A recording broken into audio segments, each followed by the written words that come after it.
Hello, everyone.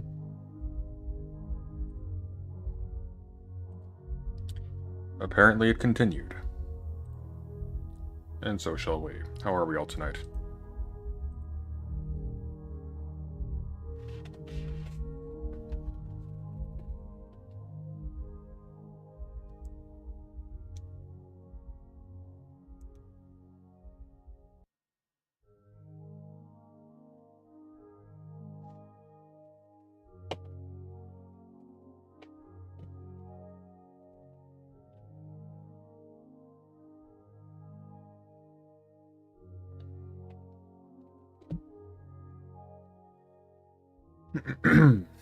This is a hauntological remnant of an actual song.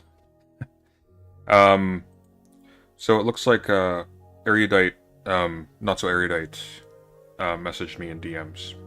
So that might actually happen. She's traveling for 10 days, so that will be interesting.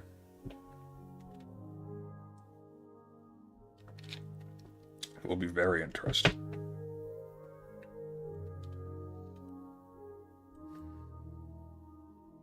Vibing with COVID. That's a terrible way to vibe. I hope it's a mild case.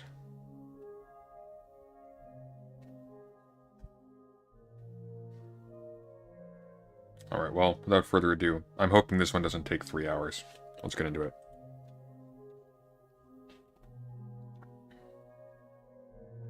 Oh. You don't want to load?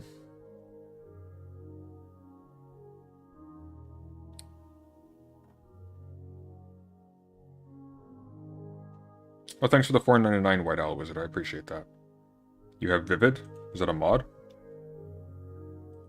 Steven, I recently went outside after a long while. Gotta say, those movies look a lot better in real life. Fascinating. I think you're doing that to... Here we go. Okay, there we go. Wait, how long have I been on the screen for? I'm sorry, guys. Jesus. Okay. In our convo yesterday, you were emotionally manipulative. I don't know if you're aware of this or not, okay? Well, I think you're wrong. But wait, is this the topic? The topic is me being emotionally manipulative in our conversation yesterday. I don't know what the topic is. We can wander, but I want to start here. Okay. I need you to realize this, okay? Okay. When you weaponize psych terms, you throw them around when they're clearly not applicable, I think you're doing that to undermine my arguments. Thing to say for someone and you're who doing it runs in a with very not so Darvo-esque way, where you are accusing me of gaslighting you because we don't agree on the conversation topic. But by making the accusation that I'm gaslighting you, you're making me wonder if I'm engaged in like a malicious behavior and not just that we're having a disagreement, which is a form of gaslighting to me. Because I'm telling you, hey, we don't agree here. I think you're saying this. Can I get clarification? I'm writing it down and asking you, which isn't a very gaslighty thing to do. And then you're saying, you're gaslighting me. You're making an intentional bad faith effort to not understand me. And you're doing that when I don't think I'm doing that. You're literally trying to rewrite my own personal history on this to confuse me or to make me lose an argument, which is gaslighting. That's very annoying to me. Okay, go. What do you think?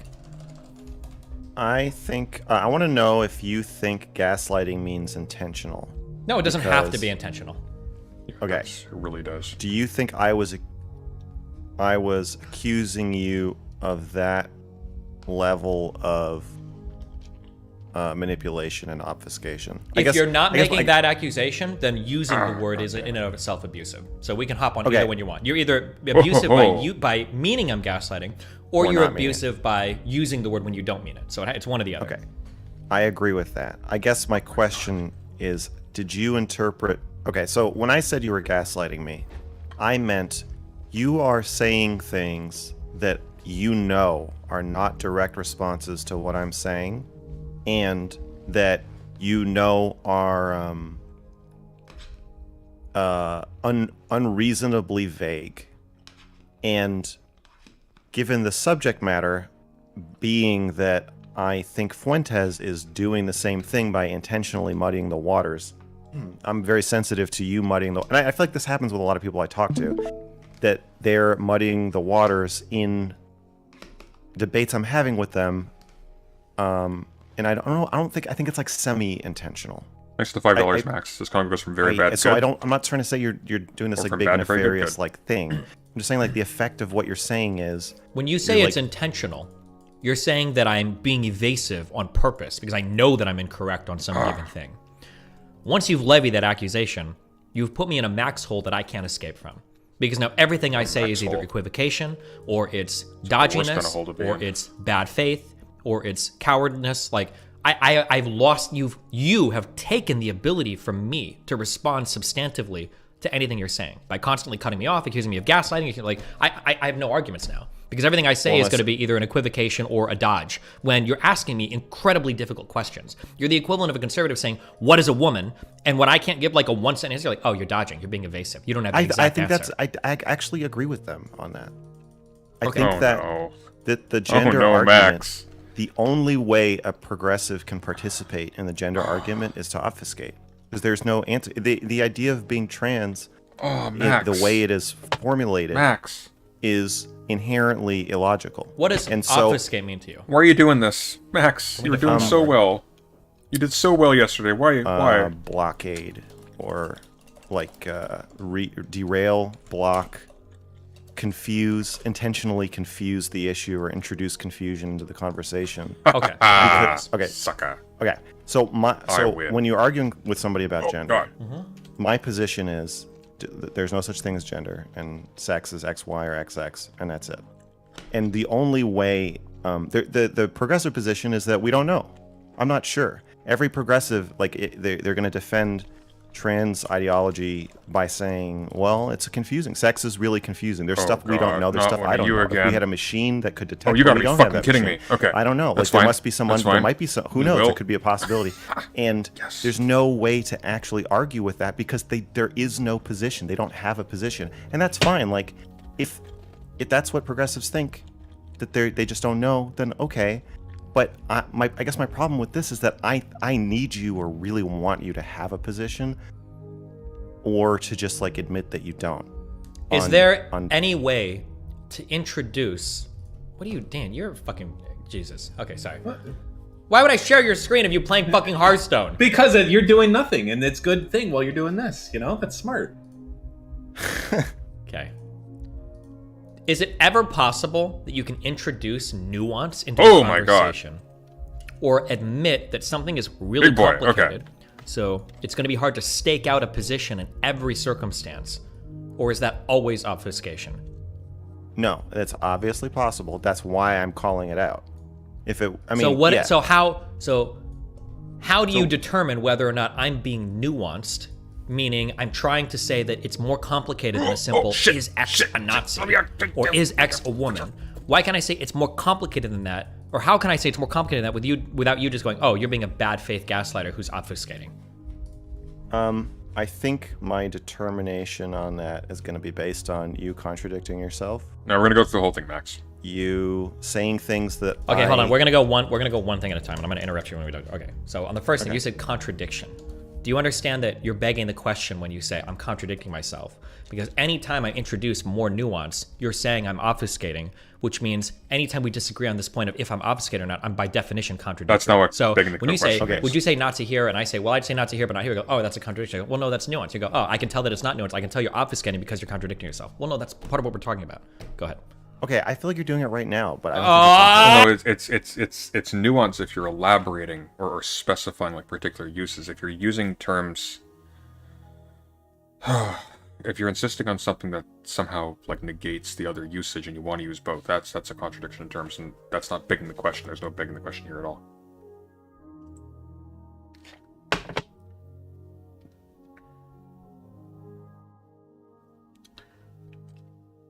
Stop! If you accuse me of this, and you can't... By the way, that enemy is called the shitfucker. That isn't lava you're falling in. It is... Okay, thank you, Ron. Thank you. You're very funny. ...substantiate, I'm hanging up the call. Because if you're just accusing me of lying, then we're done. We can't go any further in the conversation. So I need you to turn your brain on, and I need you to critically engage what I'm saying. I'm going to restate what I just said now, so that it's absolutely... And if you don't understand it, tell me, and I'll rephrase it again, okay? So... Wait, it's not that I don't... I understand. No, hold on. I'm rephrasing for the chat then, because you just accused me of doing it again. I'm not going to let those... But I don't want you to rephrase it. I don't care. I'm going to do it anyway. I'm going to do it anyway. No. I'm going to do it. I might not think of that. I don't care. I don't care. I have to do it. I have to do it again. I have to do it again. Okay? I have to do it again. Okay? So... Your issue is you're accusing me of obfuscating in the conversation. And I ask you, How do you know that I'm obfuscating and not just introducing nuance? And you say, well, I can tell that you're obfuscating by when you contradict yourself. And then I say, well, hold on. When I say Nazi could mean this or this, that's me trying to introduce nuance. But you view it as a contradiction because you don't agree with my points. So anytime I try to introduce nuance, you're going to point it out as contradiction and you're going to turn it into obfuscation, meaning I can never be nuanced because it's by your definition. You've already defined it away as obfuscation. That's my issue. Okay, go ahead. It's a deep hole. Okay, so the reason I said I think you're doing it now is that you are choosing my example for me. If you really wanted to know, if you're just going to say, okay, point by point, like a list within a list, how are you making the determination that I'm obfuscating? And then I say, well, one example is you contradicting yourself. And then you say, okay, well, I'm going to latch onto that point. So within that point, how do you know I'm contradicting myself? And then you said, every time I introduce nuance, you're going to say I'm contradicting myself. But that's not true. I didn't say that. You're tautologically claiming on my behalf that there is no difference between introducing nuance and obfuscation when you just asked me if there's a difference, and I said yes. So yeah, but you gave me not the every example time you introduce nuance is to obfuscate, but then you just said on my behalf. Every time I introduce nuance, you say I'm obfuscating, but that's not true. It's weird for you to say contradiction is evidence of obfuscation when we're literally arguing about whether or not I'm contradicting myself. That's the subject of the debate. I don't think that defining a word in two different contexts in different ways is contradiction, but you do. But that's fine that we disagree on that. But you can say our disagreement there is evidence that you're wrong. Well, hold on, that's literally what we're arguing about. It started out as you asking me, my thought process for what makes me say something like, I think you're obfuscating. Okay. You said, how do you determine that versus introducing nuance? You asked me, is there a difference? I said, Yep. yes. Right? Mm-hmm. And then I'm going through my thought process, but now you're turning my thought process not just into a one bullet point of it, not just into a claim I'm making generally, which I'm not, into a claim I'm making about a specific point of your choosing now. But You I can didn't say choose that. your own example if you want. I just want to get it clear. You just tried to choose it for me. Okay, I'm so sorry, Max. You can choose it. I don't want an apology. I'm just pointing out that, I feel I'm like... giving a hypothetical I feel like example to try to test your thing, but if you don't like my example, you can say Destiny. This is disanalogous for this reason. Or Steven, this is disanalogous for this reason. Let me use this example instead. You could just give that example instead of saying you're being bad faith by giving an example. So you can provide your own example if you'd like. Go ahead. Okay. I think that it is... Do you want me to give you an example of you contradicting yourself and why I think it was obfuscation? Sure. Well, if you can't think of a particular one, give an example of it. You don't have to remember. I think it is self-contradictory to claim that you have no control over the definition of the word Nazi in your fan base or in your community, and then to also claim that the reason you don't exert control over it is because you don't care. And then also give a bunch of examples of times where you did exert control over the word Nazi in your community. Those to me, all those stances all contradict them. Each other. Okay. Tell me if this series of statements implies a contradiction. Okay? Okay. So number one, I can't control people's engagement with media outside of my community. Do you agree with that? I don't think you can totally control it, but I think you have a lot of sway over how your community views the media. For example, like with Kyle Rittenhouse. I think that you could basically control how people who follow you interpret other people talking about Kyle Rittenhouse, if they're big fans of yours. It's probably accurate. Okay, I'm going to ask this again. I can't control my community's engagement with political content outside of mine. I might be able to say, you could maybe look at it this way or that way, but they can watch stuff other than me, right? And they can take opinions outside of my... I can't not their media diet 100%. No, but you can control what they see when they see the same thing. I don't know what that means. If somebody... The problem is that Destiny's denying that he has a cult of personality, which he very much does. That's his business, essentially.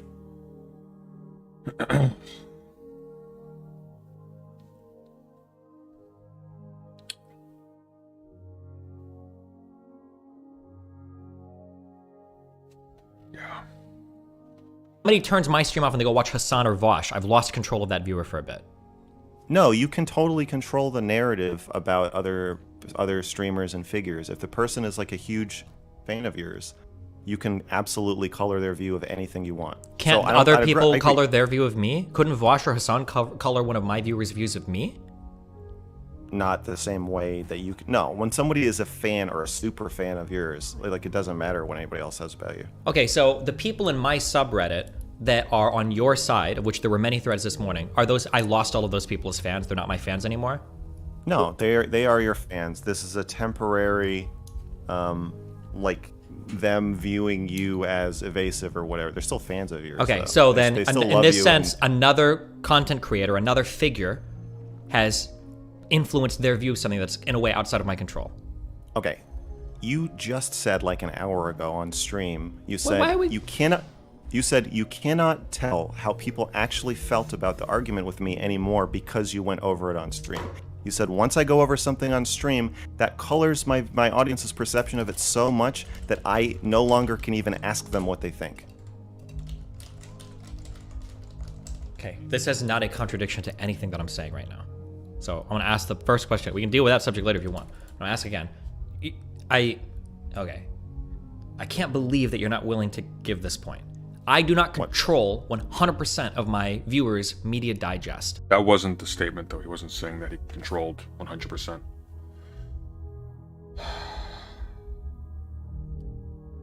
Our Destiny is grilling Destiny right now in Fuentes. Oh, the Reddit? Do you want to send me that? I'll take a look at that. I can't do that. They watch other agree. stuff besides me sometimes. Yes, Okay? you do not 100% control it. Okay. I don't I think can't control how words are used in other communities. Do you agree with that? I think you can influence how words are used in some other communities, but you don't. a lot of this discussion is predicated on the idea that, I mean, so much is being loaded into this word community in the first place, but these aren't communities, these are audiences, and that's really crucial because there is no containment of any of these groups of people. There are no communities. These have no insulation whatsoever. The only insulation is provided externally by the algorithm, who has exposure and who does not.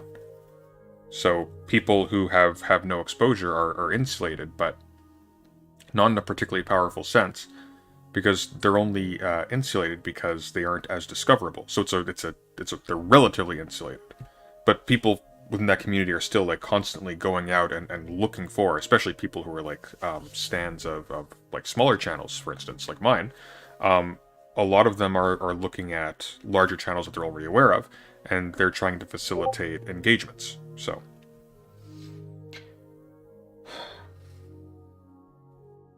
Alright, here we got the Reddit post linked.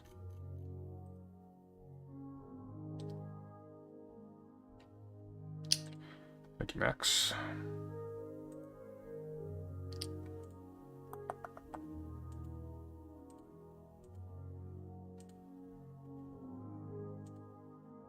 Alright. Let's look at new.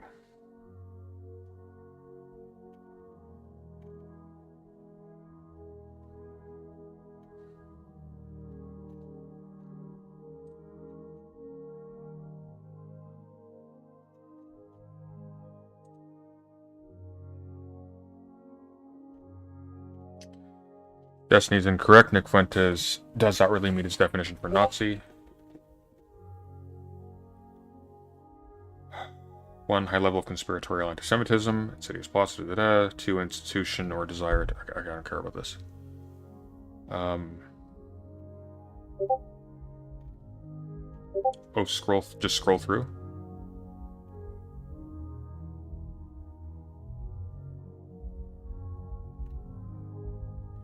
Nick's a Nazi. Fuentes being a Nazi is the worst performance we've seen from Destiny. God damn.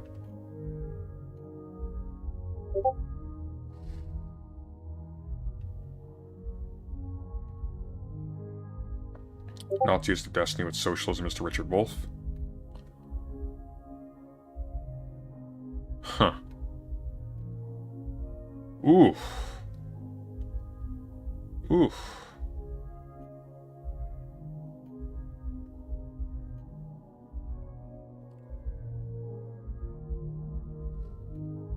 I mean, unironically, they should report Sneeko. He's a hateful piece of trash.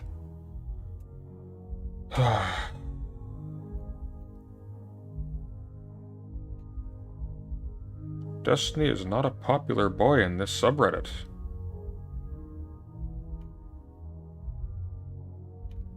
Huh, that's funny.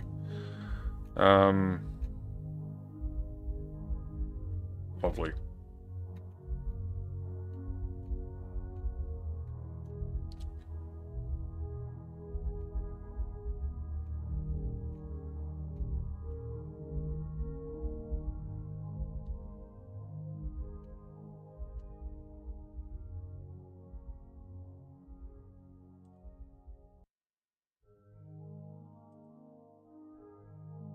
Listen, guys. All of us are gonna go to sleep tonight. But not all of us are gonna wake up in the morning. We might be a few hundred members lighter tomorrow on the subreddit. I'm just giving you a warning right now. If you haven't deleted your post yet or changed it, if you criticize me, that's fine. But if you're writing some autistic shit like Destiny's bad faith, Weasley, blah, blah, blah, perma-banning you, and I'm not unbanning you. Mr. Girl's not saving you tonight. Just giving you a heads up. There is so much unbelievably retarded shit. I would rather just never have you in my community. If that hurts you or bothers you, that's fine. But if you're the kind of person who like needs to be able to use like you have to be able to call someone a Nazi or fascist, blah, blah, like, I really just don't even want you here. There's plenty of other political people you can watch. Or you can watch me from a band thing and don't interact. Yeah, that's a part of the course. It wasn't long ago I was saying Destiny was a very intelligent man. Don't have total control over it. I agree with that. Okay. I don't have control how words are used in other communities. If I don't control how Vosh or Hassan uses words. That's true. Okay. I can speak up when I think a word is used incorrectly in my community. When somebody's watching me, right? I can do that. Yes. Okay. And then the fourth claim, probably the most contentious one, maybe the one that we'll fight over the most, is I can't remove all context or all understanding that people have of a word outside of my community. You cannot remove all context. Of course not. So for instance, I very much feel like pedophile means attraction to a prepubescent person. I'm not choosing this for you, but this is one that might come in. Okay. Hey. I think that pedophile means attraction to a prepubescent person. Period. Full stop. That's what pedophile means to me. But there's probably a lot of people in my community that would still say like, oh, a 30-year-old attracted to a 16-year-old is a 16-year-old is a pedophile. There's still probably a lot of people that would say that, right? Yeah. Right. So I'm going to run through these one more time. I can't control my community's engagement with political content outside of my community. Maybe I can influence the way they view it when they come back into my community and I go over whatever, but I can't control, like, if they go watch Vosh or Hassan or something, I have no control of them in that time period. They're off watching something else, right? Mm-hmm. Okay. I can't control how words are used in those other communities. So if Vosh uses fascist for whatever, I have no control over that. Yeah? I think you can influence it indirectly, but no, you don't have direct total control over it. I can speak up in my community when I think a word is used incorrectly. Okay, yeah? Yeah. I can't, and then four is I can't totally redefine a word in my community. I can push for how I want something to be, but I can't totally like rewrite everybody's brains in my community. They're still gonna have a whole bunch of external context for what words means, and I can't control that 100%. I can push them in a certain direction. Yeah, any of these would be an absurd claim to make. Okay. That you have total control over any of these things. Also, the last point of self-contradiction was that you don't care. Okay. Given all four of these premises, I'm going to reread your statement that you say is full of contradictions. So you're saying that I'm making the self-contradictory claim that I have no control over the definition of the word Nazi in your community. So I think this is dealt with in a way in premise 2 and 3, that in my community, people are bringing with them preconceived notions of Nazi into my community, and I don't have control of that fully, and I can't rewrite that fully. So when I say, if we want to be charitable to me, I'm not going to say I don't have no control over the definition, but I can't rewrite that completely. Well, which is it? Because I didn't make the claim that you can rewrite it completely. Okay, I just think I think you have a large degree of control over how the word Nazi is used in your community. Okay. I need you to apply the basest level of charitability to what I'm saying. Okay, because you're treating me like an unmitigated retard. Do you think that I would say that I have absolutely no control over what anybody in my community says? Do you think I would ever make a statement like that? No, but you came kind of close last night. I think you said I can't control what my community says, how my community defines this word. And then when I pressed you on it, you said, well, I don't care. I don't care to define it in a certain way. And then I said, well, what about all these other statements you're making where you are defining it in a certain way? Okay, we're going to dive into these statements because they're proving everything I've said. Okay. When I say this sentence, I can't control how my community defines a word, what do you mean by that? Because I can read this, and in the context of what I know about me, and what you should know about me, and what everybody knows about me, I think there's a very obvious way to read that statement. You tell me what you think that statement means. So I say, I can't control how my community defines a word. I think my problem with it is that there are,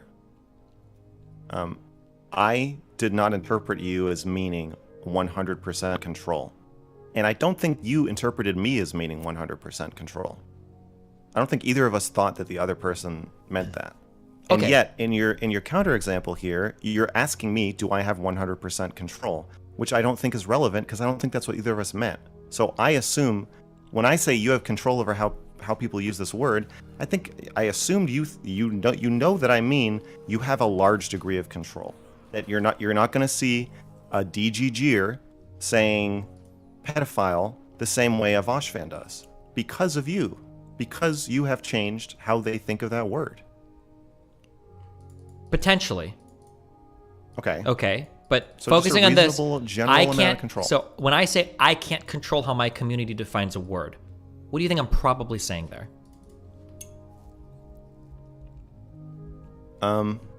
Just talk about this statement. I can't control how my community defines a word. What do you think I mean when I say this?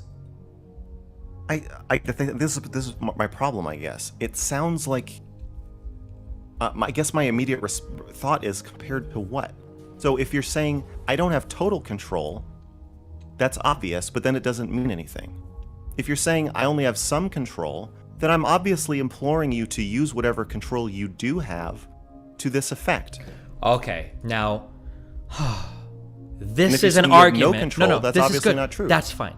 That statement is an argument that we can actually work with and build off of. Okay. Okay. Accusing me of saying I have no control makes me look like an idiot, and then it feels like you're implying that I can have a high degree of control, and I think that makes you look like an idiot. But this statement that like you can exert some control, even though a lot of it is outside of your control. Now we have this is something that we can discuss, okay? But this is why I'm accusing you of obfuscating. I am being incredibly clear here. If anybody's obfuscated thus far, you're the one giving the evasive answers. But after all of this talking, now we've gotten to a point that I think is actually an interesting discussion, which is there are people that use words in ways that I disagree with outside of my community. And you agreed that I can't control how words are used in other communities. And you agreed that I can speak up when a word is used incorrectly in my community. But you also agreed that I can't totally redefine a word in my community. So then the question becomes, what is the struggle that you're willing to take, and is the payoff worth it? Because we both agree that I can exert some influence. Yeah. I agree with that, and you agree with that. We both also agree that a lot of it is out of... So what's basically happened is Destiny tried to reconstrue Mr. Girl's argument as implying that Destiny had 100% control over the views and interpretations of words of his audience. And then when Mr. Girl caught him out on this, he tried to make this seem like it was his discovery that Mr. Girl had actually shifted his position, and now he's going to recapitulate the entire argument in a way that covers over the fact that he actually was indeed trying to very obviously strawman the point that Mr. Girl was making. It's not just bad.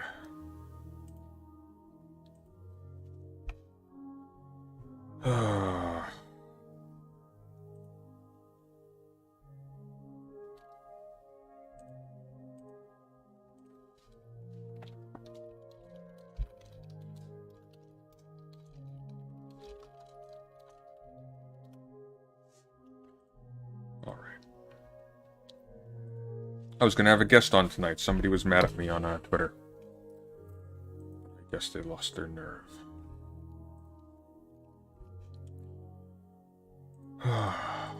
Of my control, because I can't control other communities, and I can't control how words are defined, and I can't totally redefine them in my community, right? So the question is, how much do you want to struggle against that? And that is an interesting conversation. Go ahead. The reason I'm saying you're obfuscating is that I don't believe that you possibly could have thought I meant anything else last night.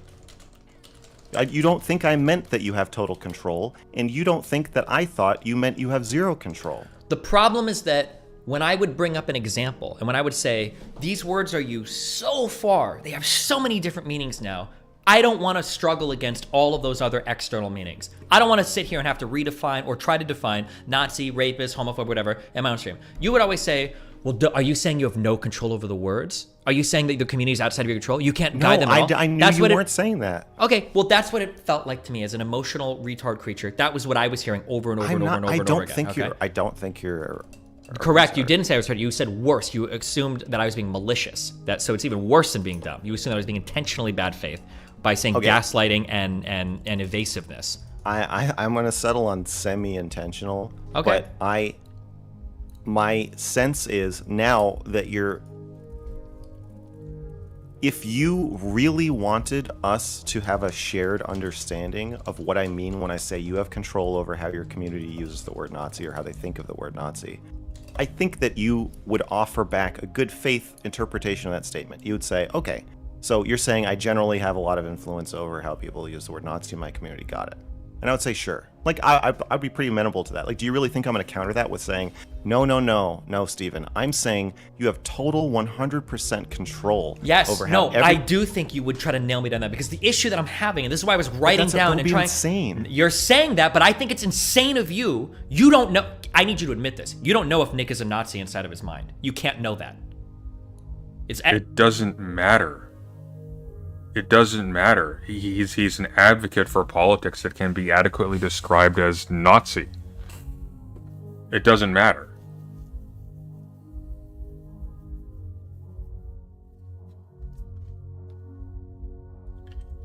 That information is by definition inaccessible to you. You don't know that, right? But when you're trying to nail down on me, like, do you think... Nobody cares about the state of Nick Fuentes' soul. This is immaterial. The point is what he is trying to do.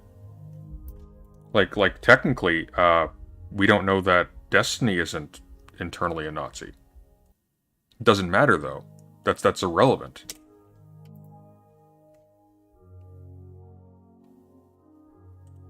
He would do this. Do you think he's Nazi? It's like, fuck, man. I don't know. Mate, what about in his ideal world? I don't know what his ideal world would. Maybe you're accusing me of being weaselly every time I refuse to stake out a hard position here. So when you say, like, can you redefine a word? Can you do this? Like, I don't know if you're asking for a one. That's not why. I don't. Hold on. That's not. I'm just saying that from my perspective, you're trying to nail me down on these ultra rigid positions where it's like, Jesus, I don't even fucking know, like, if he was in power, if he could get the power, what he would do. I'm not sure 100%. So when I'm not taking these 100% positions, it feels like you're attacking me for it. So I don't know what you mean when you're asking me to, like, redefine words or fight for words, or you're giving me examples of how I can, like, change some words or whatever. That's what I'm trying to figure out by writing your responses down and then ask you questions to test it. Okay.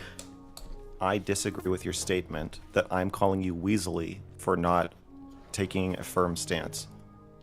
That's not why... I don't even call you weaselly, but that's not why I'm accusing you of obfuscating. True. You called me cowardly, spineless, and says I wasn't equipped for the conversation, and that I was gaslighting. I think those are the words you used, but not weaselly. Go ahead. All true. I think I called all streamers cowardly and spineless. It was in the context of that conversation related to these topics, so it was very specifically aimed at me. Yeah, go ahead.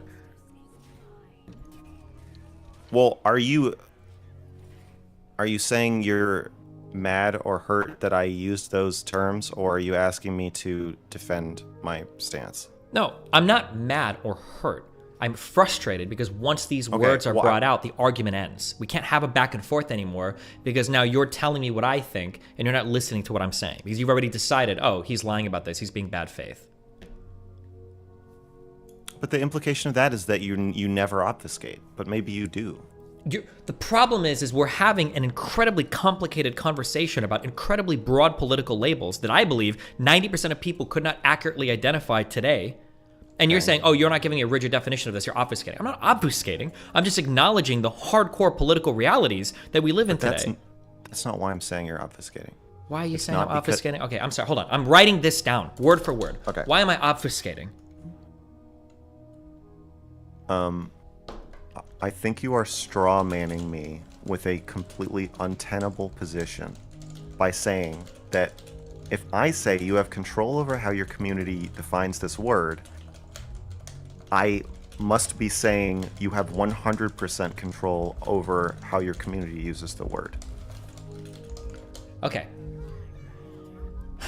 I also So this is think what you're- it. Well, hold on. We just this. Okay. So you think I'm straw manning you with an untenable position by saying that if you're claiming that I have control over how my community defines a word, you must be saying that I have 100% control over community defines a word. So in my mind, I feel like we're fighting about the interesting conversation, which is a struggle of how much effort should I put into this versus not. So I feel like I'm giving an example where I'm saying, well, there's a lot of external ways that these words are defined as well that are out of my control. And then your response is, no, you can control it in your community. When you say that as a response, so there's two responses. You can either say that, no, you can control it in your community. That makes it sound like a binary position.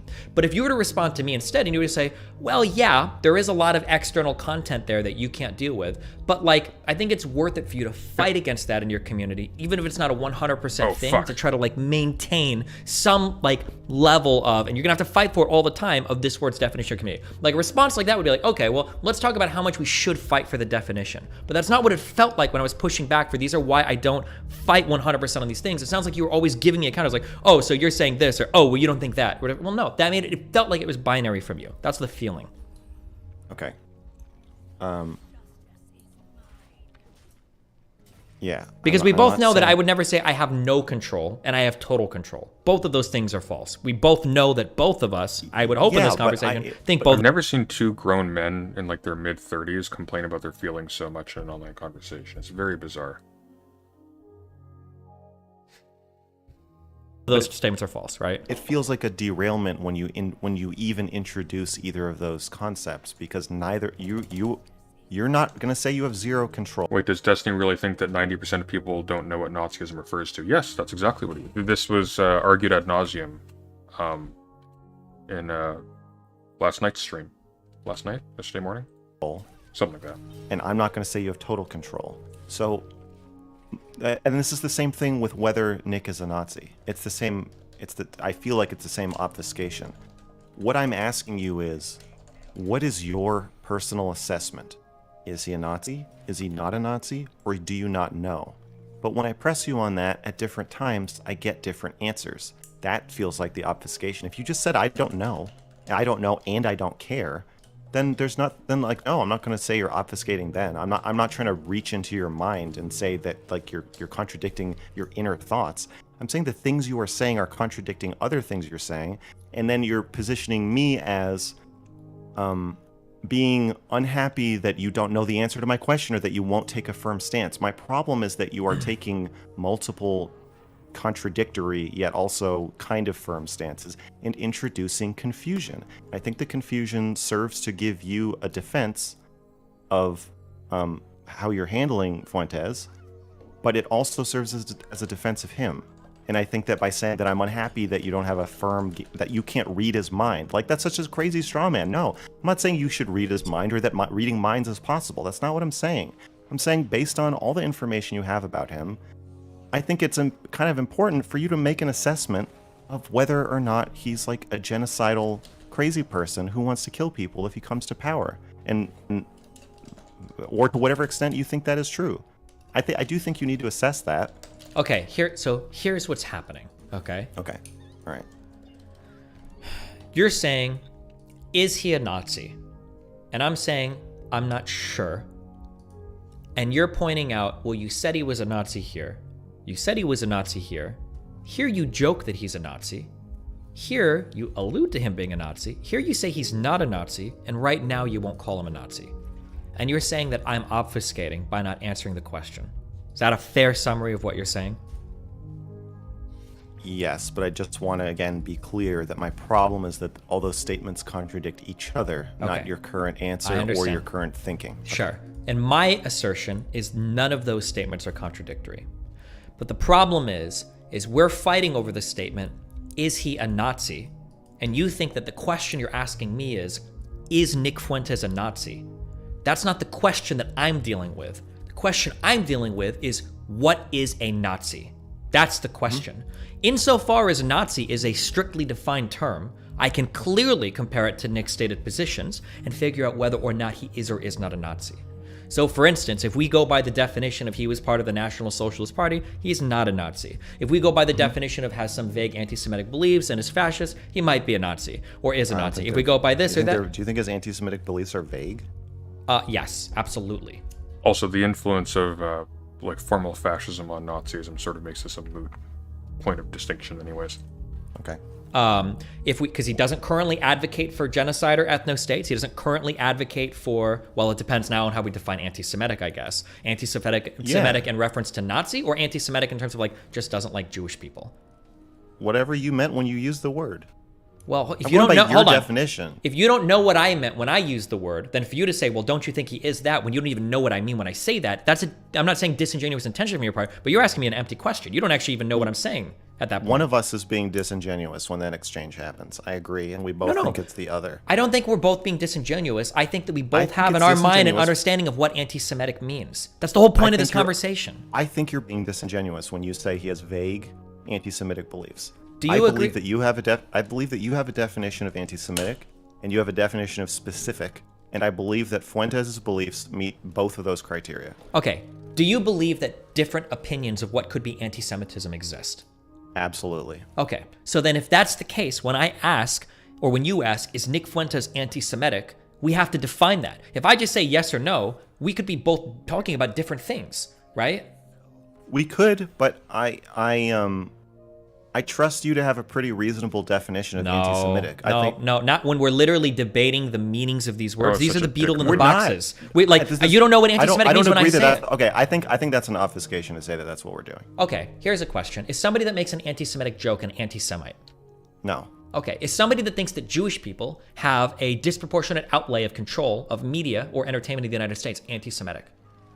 It depends how much time they spend thinking about that, but if just thinking that, no. Okay. Is somebody that believes that Israel has an unfair treatment of Palestinians anti-Semitic? No. Is somebody that is anti-Zionist, so they don't support like the nation of Israel, or they believe that Israelis engage in apartheid against Palestinians, are they Could anti-Semitic? survive. No. Is somebody that wants to curb the influence, the disproportionate influence that Jewish people have over media, are those people anti-Semitic? Starting to get there, yeah. Okay, starting to get there. So I think that the anti-Semitism that I've seen... one final question. Is somebody that makes anti-Semitic jokes an anti-Semite?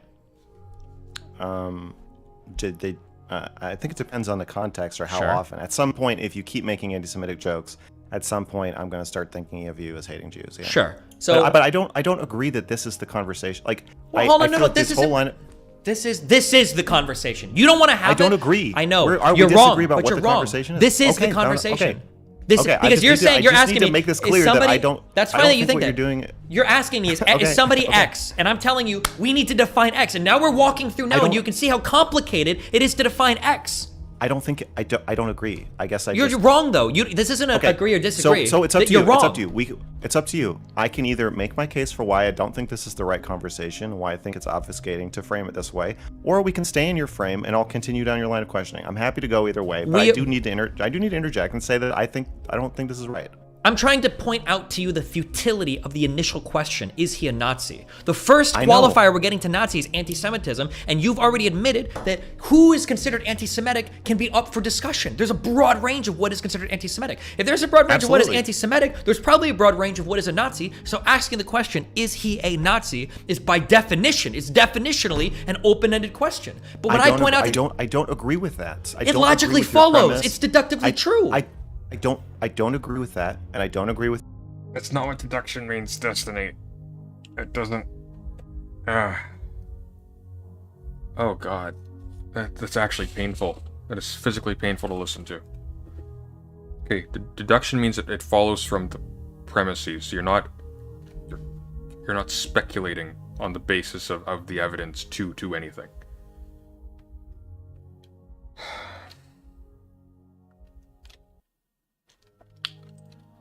with your premise, and I don't agree with your framing. But if you want to keep asking about anti-Semitism, I will answer your questions, and I will be patient, and I will not interrupt. But I do want to interject that I think you're obfuscating by even framing it this way.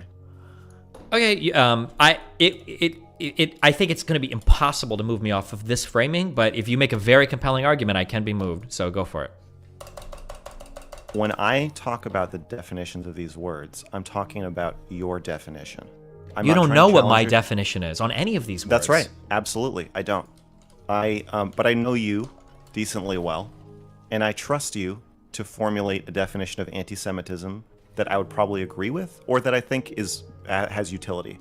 I also trust you to formulate a definition of Nazi, pedophile, murderer, rapist. All these words are words that you use a lot. You run into other people using them, and 99% of the time when I hear you argue about them, I agree with you. So even if it's not going to be my definition, I'm talking about your definition. So whatever your definition is, I'm fine with you using in this conversation. I don't even need to know what it is, and I'm not even going to ask you what it is. Okay. If I said, is Nick Fuentes a Nazi, and you said no, that would mean a lot to me. I'd probably ask you why you said that, but I wouldn't start picking apart your definition of Nazi. So the framing of, again, we have an equal sign. We got anti-Semite on one side, and we got Nick Fuentes on the other, and the question is the equal sign deserved? Yeah. I'm saying you, in your heart, do you think Nick Fuentes is a Nazi however you define Nick Fuentes? However you define him being that? Is it his secret beliefs? Is it what he does? Is it what he says? Is it his effect on the world? Whatever. Is it his fan base? Whatever the fuck you want it to be, you can do whatever you want with it. And you can define Nazi however you want. But I think, so what I'm saying you have a moral imperative to do is not to agree with me that Nick Fuentes is a Nazi. It's to formulate an opinion of Nick Fuentes, formulate an opinion of Nazi, and then make a decision about how you're going to use these words, or if you're not going to use these words. What's concerning to me is that you're using the word Nazi in a serious way, in a playful way. You're saying he is a Nazi, and you're saying he isn't a Nazi. And my problem with this is I believe Nick Fuentes' game plan is to make it confusing whether he's a Nazi or not, and I believe that you are introducing the same confusion that unnecessarily I understand. by making it into a semantic argument. Yes. Okay. Everything that you've laid out in this argument, I believe, proves my paradigm and how I view the language being used. Okay. So, but you are, in my opinion, misrepresenting, not intentionally, but I think you're misrepresenting the strength of the words that you're using. So you say, for instance, is somebody a Nazi? The way that you define this Nazi word, or pedophile, or murderer, or rapist, is done in a tribalistic manner. You're not appealing to an objective definition of Nazi. You're telling me, I trust you, I know you, I think that we'll agree on the definitions roughly for these words. That's the problem, is that when different tribes of people are connecting on the internet, they've tribalistically determined what the definitions of some of these broader words are. If I talk to a lot of people on the right, things like groomer and pedophile are going to be broadly applied across the LGBT group because they also trust each other to have a tribalistic family way of defining these words. So when you ask me, I want you to formulate an opinion of Nick Fuentes, and I want you to formulate an opinion of all of these things to tell me like what you feel about these things. What I'm pushing back on is that that's fine, and if it's in a one-on-one conversation, maybe I'll say it, but in front of an audience, there's all sorts of different tribes butting up against each other with different definitions that are all different. So when you ask me, is somebody a Nazi, you're referring to 27 different things all at once. And I don't want to answer yes to that because I can't commit him to everybody's different definition of the word Nazi. We already had a conversation. We can't even agree on what anti-Semitism is. And you want me to agree on a definition of Nazi that I would hold somebody to publicly? I don't want you to agree with other people. I want you to agree with yourself. Say your definition, and then that'll be it. And people will know what you meant when you said it. Just like you gave the definition of the word pedophile. That's not true. Pedophile. You used the word pedophile just now. If I was to, wait. Let me finish. Now who's interrupting who? You used the word pedophile just now, and you said, here's my definition of pedophile. Other people have different definitions of pedophile. This one is mine. And then you use the word. No ambiguity, no confusion. If there's 27 definitions, you just got rid of 26 of them, and then you're fine using the word. When it comes to the word Nazi and Nick Fuentes, you don't want to do that. And that's all I'm asking you to do, is have your definition, tell us what it is, and then use it. Okay. That is not true. Everything you just said is not true. You're worried that he is going to play in my definition if I'm not willing to like stake out a moral position on it. But what you just said, I just want you to say if he adheres to your definition of Nazi. Well, what if I define Nazi in a really strict sense and I say no? You're not going to be happy with that. You're going to have a problem with that, right? I'm not going to have this problem with No, it. but the fact that different people understand words in different ways doesn't mean that what they're asking you when you think he's a Nazi changes. Like, you understand the import of that. Like, we have points of reference for this.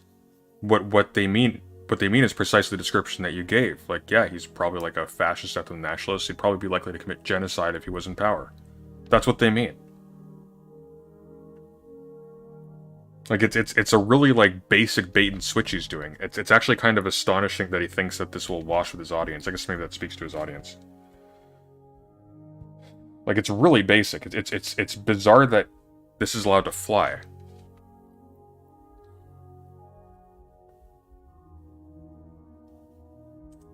My problem is that you're obfuscating and creating confusion for Fuentes' I understand. benefit, You've said this 50 and for million your own times. benefit. Let me Well, then don't repeat tell what- me I'm gonna. Don't then wait. Okay.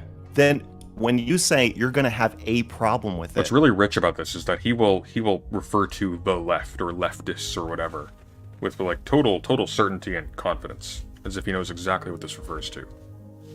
That's a far more nebulous term than Nazi. Like, when we think of Nazis, we think of like specific sets of attitudes and activities, and or tendencies there too. And people sometimes will characterize things as evidencing tendencies there too inappropriately, and you can have arguments about that. But we know what the tendencies are too. We understand like what the connotation is of a Nazi or a fascist. Like, we know this. Again, like he's operating at like the quality of like Demon Mama's initial couple of debates, which were bad. Like she had tenacity and she had force, but they were bad. She lost the plot quite frequently. But yeah, as you say, like, she wasn't carrying water for Nazis and she got better. Whereas Destiny's been at this for years and he's devolving to that. To like the early hiccups of somebody who started out as essentially an imitator of an imitator.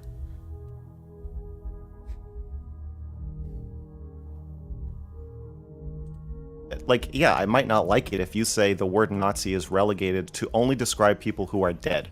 We can never use it to describe somebody who's alive, because if they were alive, they'd be over 120 Where the and fuck they'd be am the I oldest supposed to go person on here? Earth or something. Like, yeah, if you're going to use the word Nazi that strictly, I'm going to have a problem with the utility of your definition. But that's a different problem than the problem I'm having. Your goal in the conversation is not to make me happy, and that's not what I'm asking you to do. That's an unfair framing. I'm asking you specifically to have a definition of Nazi. Okay, we have to get up there. How do we Tell get us up what there? it is, and then have a definition of Fuentes, and tell us if you think he meets that definition. Or if you don't have a definition, just say you don't have a definition. Say, I don't know what a Nazi is, and I don't want to use that word, and then stop using it. Okay, Or let's say I that don't know. I have a definition, but I don't know what Nick Fuentes is. But my problem is you won't answer this clearly and consistently and concisely. Okay, so you just want me to give you my definition of Nazi. Yes. And then say, okay. So I think that my definition of Nazi generally employs, number one, a high level of conspiratorial anti-Semitism, not just actual observations about Jewish people. So claiming that there are some type of like insidious plots can be a big part of that anti-Semitic thing, especially plots against your native race, right? So that's a big form of anti-Semitism. So number one, that's a pretty important qualifier.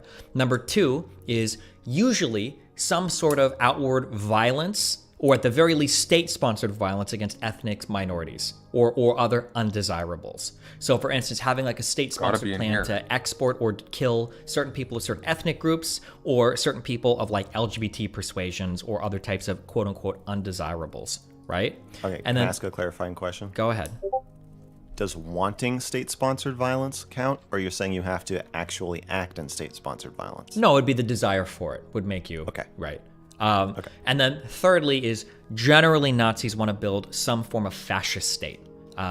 So, meaning they don't care about fucking democracy, they don't give a fuck about fucking Congress or any shit like that. Like, they want a single party, populist ruler, authoritarian, possibly totalitarian, vertical control of society. That's usually what I think of when I'm thinking of like neo-Nazi or Nazi. Those are the things that I'm thinking of. Insofar as that goes, Fuentes' outward positions are not there on, I don't think, on any of those three topics. Oh, damn. Maybe a little bit on the third one, but on the first two, Snuck up on that is not his outward positions. So if you were to ask me, is America First a neo-Nazi movement or a Nazi movement? Probably not. I don't think so. Now, are there neo-Nazis in that movement? Almost certainly so. It's a large movement and it's very far right. And I think a lot of the rhetoric can be kind of amenable to those people. And if you ask me, is Nick Fuentes secretly a neo-Nazi? He could be. But that would be my stated positions on those three things. On Fuentes.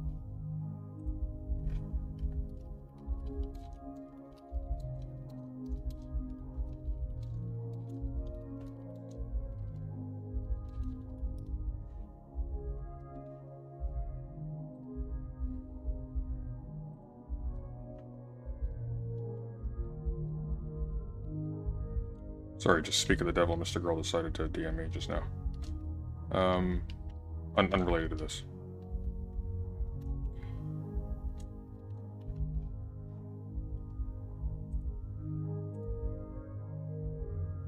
Oh, I lost the window. There we go. On America First as a movement, the people in America First, and inside Nick's mind. How the hell do you say, yeah, this organization is run by someone who's probably a fascist, probably would commit genocide, hates Jews, etc., and his organization is probably almost absolutely has a bunch of neo-Nazis in it. How do you not call that a neo-Nazi organization? Or a Nazi organization? Like, what's the threshold at that point?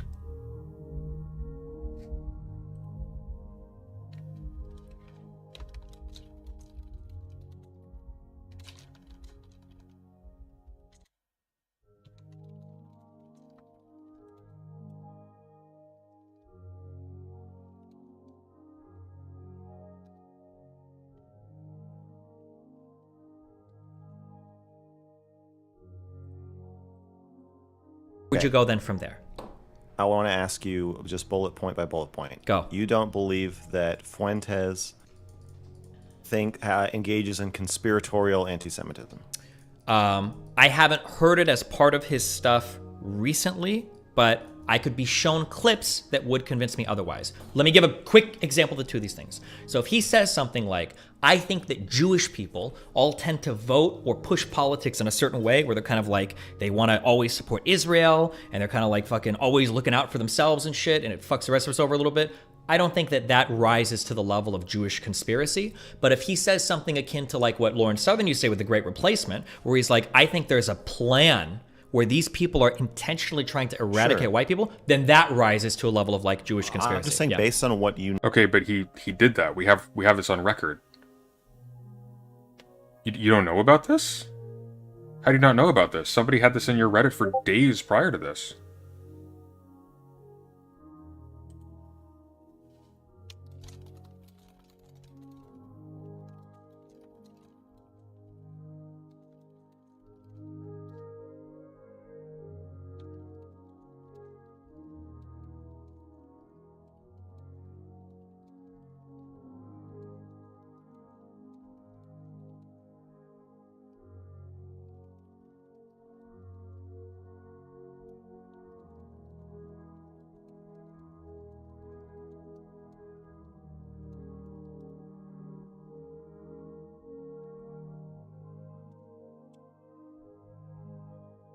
So I went through here. God, this is ridiculous. I feel like I have the memory of a goldfish with this game. know of him. Based on his recent rhetoric, based on what you've... Yeah, there was that doc we went over last stream with the quotes.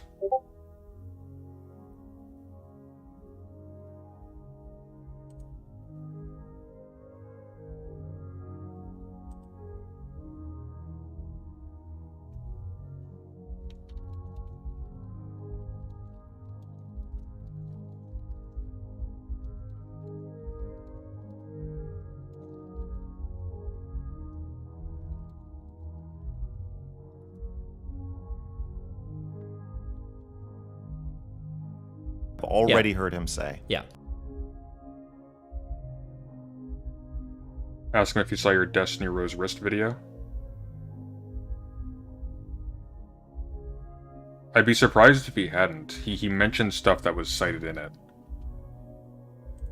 Based of this, what I've heard recently, but this is something that I could be moved on. Somebody could send me a clip and go, he could say something like, "Oh yeah, Sure. Jewish people, I think they're actually really trying to fuck over white people." But Like, oh yeah, but yes, if, yeah. okay, so are you saying I don't know, or are you saying so? Like, if somebody asked you about me, they said, do you think that Max engages in anti-Semitic conspiratorial thinking?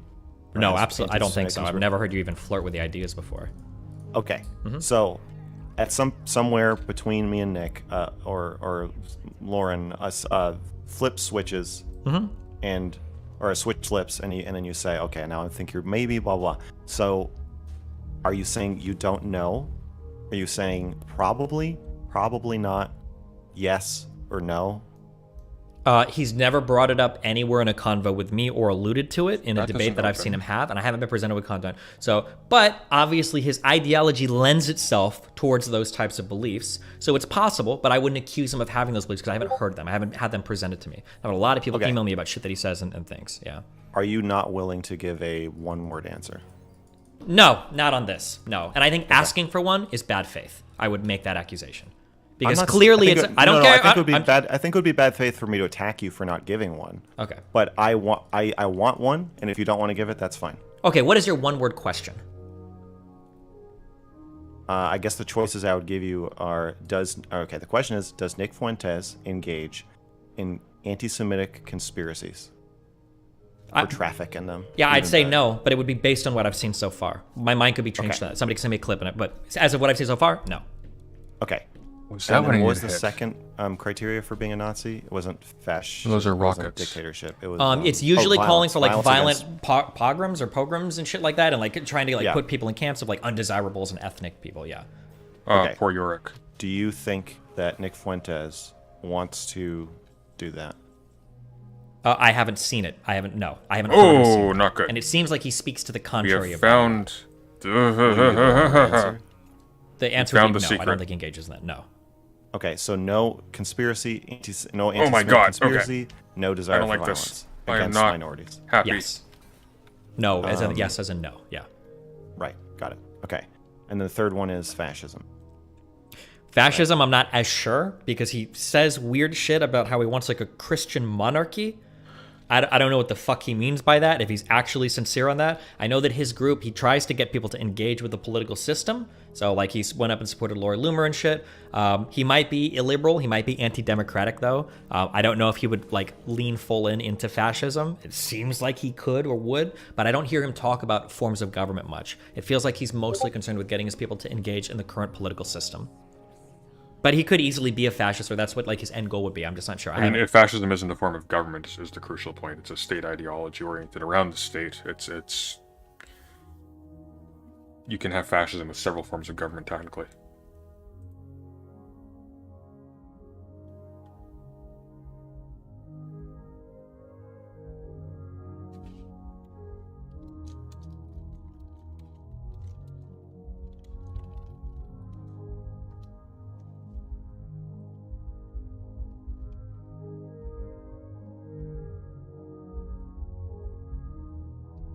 I don't talk to him about like what his ideal style of government is. And when it comes up, he says Christian monarchy. I don't know what the fuck that means. Okay, so what's your one-word answer, if you want to give one? I would say on that one, probably maybe or yes. Okay. Will you pick one or no? Oh shoot! I I forgot where see it a came from. fascist. Over here, I think. Yeah. I think he would be. I'll say yes on that one. I'll give you that one. Okay, so he's a fascist, but you don't think meets the other two criteria. Yeah. Have you read I'm Rose saying yes to Wrist's- fascist because he feels very anti-democratic to me. Yeah. So, okay, go ahead. Okay. Have you read Rose Wrist's quote list? Not yet. I never Document. read quote lists from anybody for anything. But if somebody wants to give me more substantive stuff, like I'll go through it. But I'm not usually interested in like here's 50 quotes over the past 6 years. Okay. A cross-examining question. If your answer to two of the There is no way in hell this guy has debated Nick Fuentes as many times as he has and hasn't gone through those quote lists. No way. criteria are no, why did you say he's basically a Nazi? I think the time before last we talked and on Twitter. I already told you on Twitter for the purposes of fighting with Lance, because it's funny for the tweet, that if Lance believes that he's truly a Nazi, why is the one joke he would pick out the thing that didn't really have anything to do with Jews? That was stupid. And then I would have to know the context of the other conversation where he was like basically a Nazi. Okay, so your general stance, it sounds like now, is you're saying he just doesn't meet the criteria for Nazi. To truly be considered like a Nazi or Nazi? By you, to be considered, not truly, but by you. I don't think so. Correct. Okay.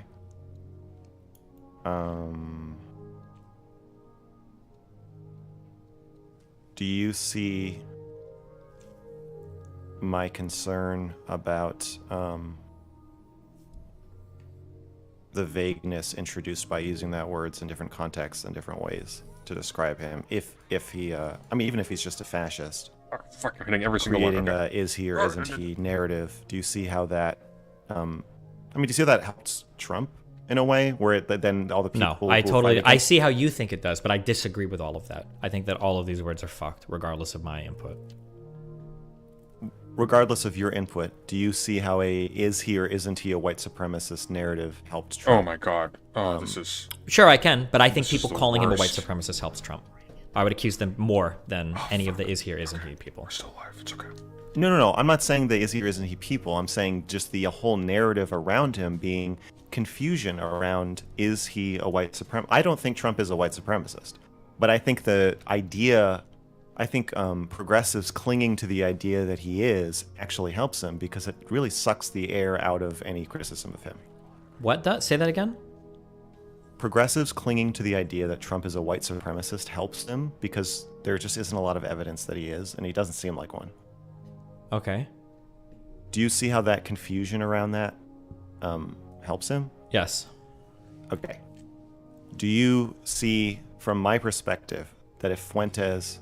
even if he's just a fascist, any confusion around whether he is a Nazi, and specifically joking or ironic confusion, do you see how that helps him discredit his critics?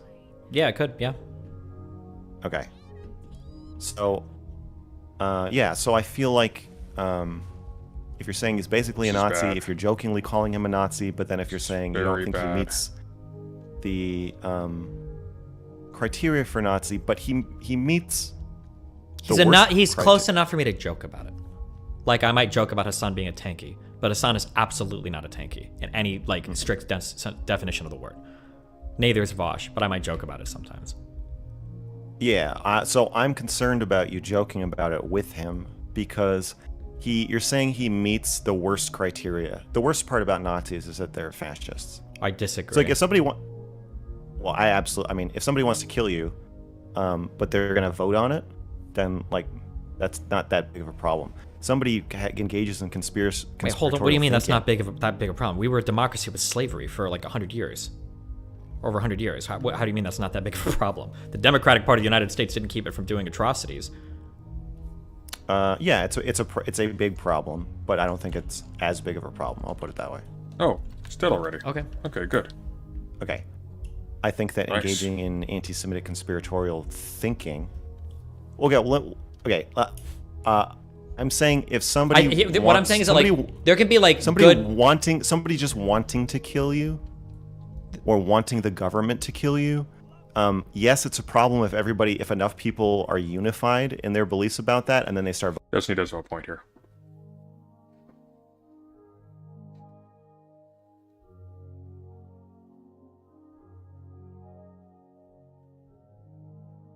Who would be considered a Nazi then? Destiny wouldn't like to use the word at all.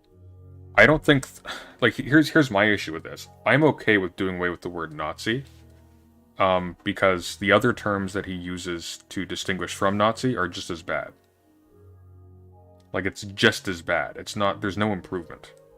You want an ethno-nationalist fascist who's anti-democratic, who would likely be genocidal, or is genocidal, who hates Jews, da-da-da-da-da-da.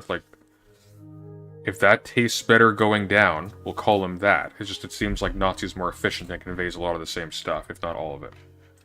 voting on it, like something like slavery happens, yeah, that's bad. But most people in the United States have other people they want the government to kill. I think we're just kind of a bloodthirsty nation, and democracy prevents us from doing terrible, terrible things to each other. So that's what I mean when I say that. I'm not trying to downplay the incidence of racial violence in democratic nations. I'm saying that right now, when I think of, well, what's stopping genocide from happening now, democracy is like the first thing that comes to mind. So I'm not, if I hear somebody has conspiratorial thoughts about Jews or any other race, like, yeah, that's concerning or upsetting, but like a lot of fucking people do. I just don't care that much about that part.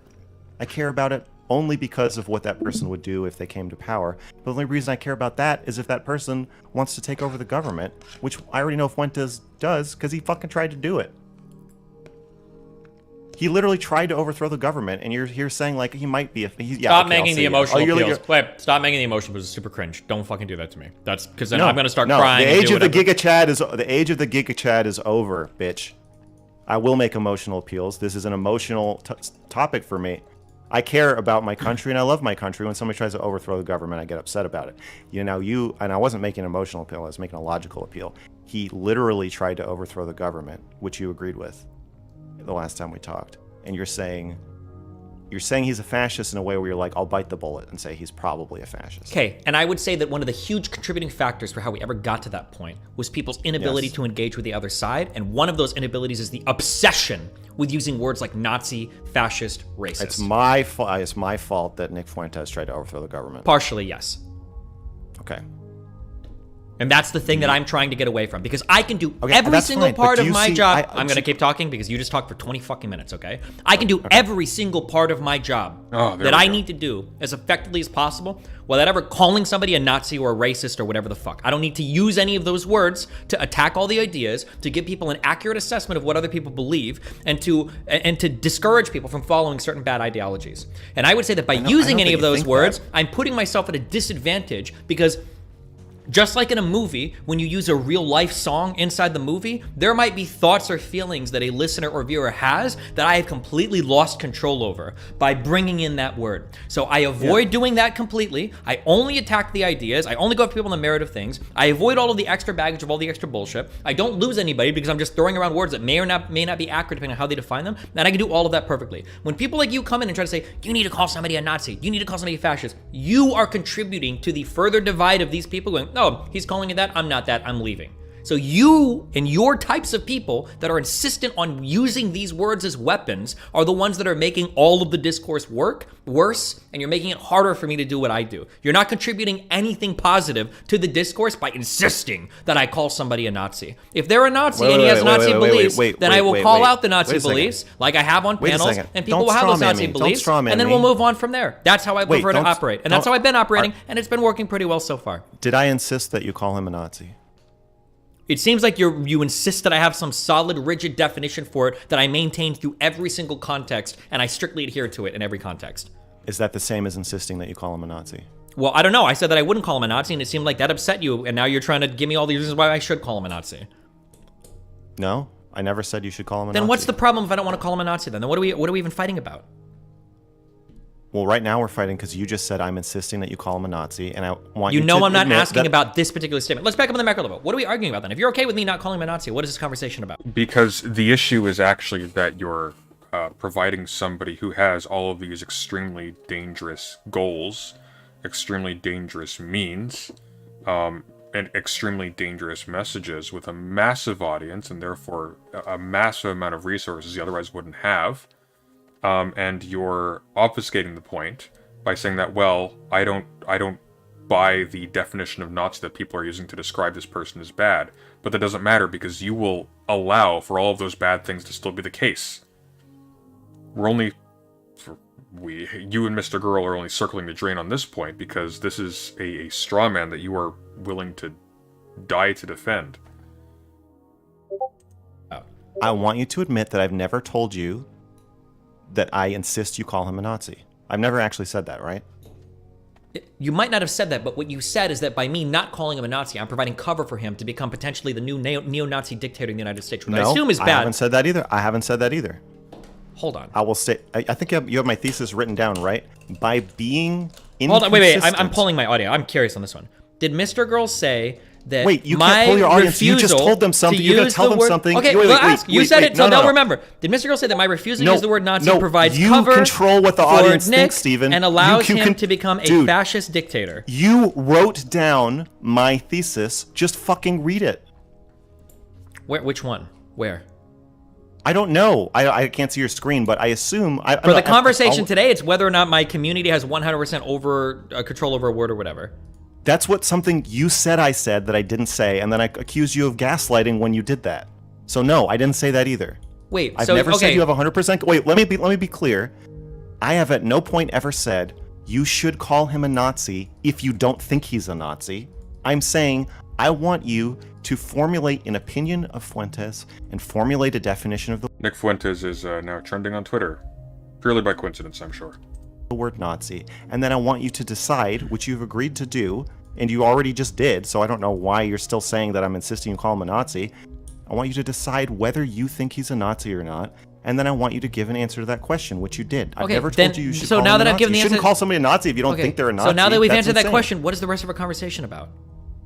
Well, now the conversation's about how you just fucking said. No, that you're I a told dude. you Oh my you- god. Wait, Let's ignore, I eject didn't- this part of the conversation. Eject it. Okay, Okay. I was wrong in everything. What are we talking about now that I've said I wouldn't are you define him as a actually Nazi? conceding that you were wrong about Yes, that? I was wrong about everything I just said. So what I'm asking you now is, what is the That doesn't conversation? feel like a real concession. It feels like you're saying it doesn't matter. Okay, let's...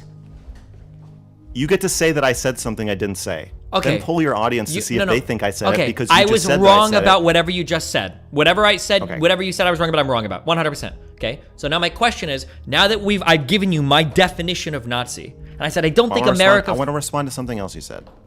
What are we talking about? What do we disagree on now? I don't know. I'm responding to shit you're saying. If you want to steer the conversation in a different direction after that, that's fine. But I do want to respond to the idea that you're lumping me in with, you said, types of people like you. You're kind of people who insist on calling people Nazis.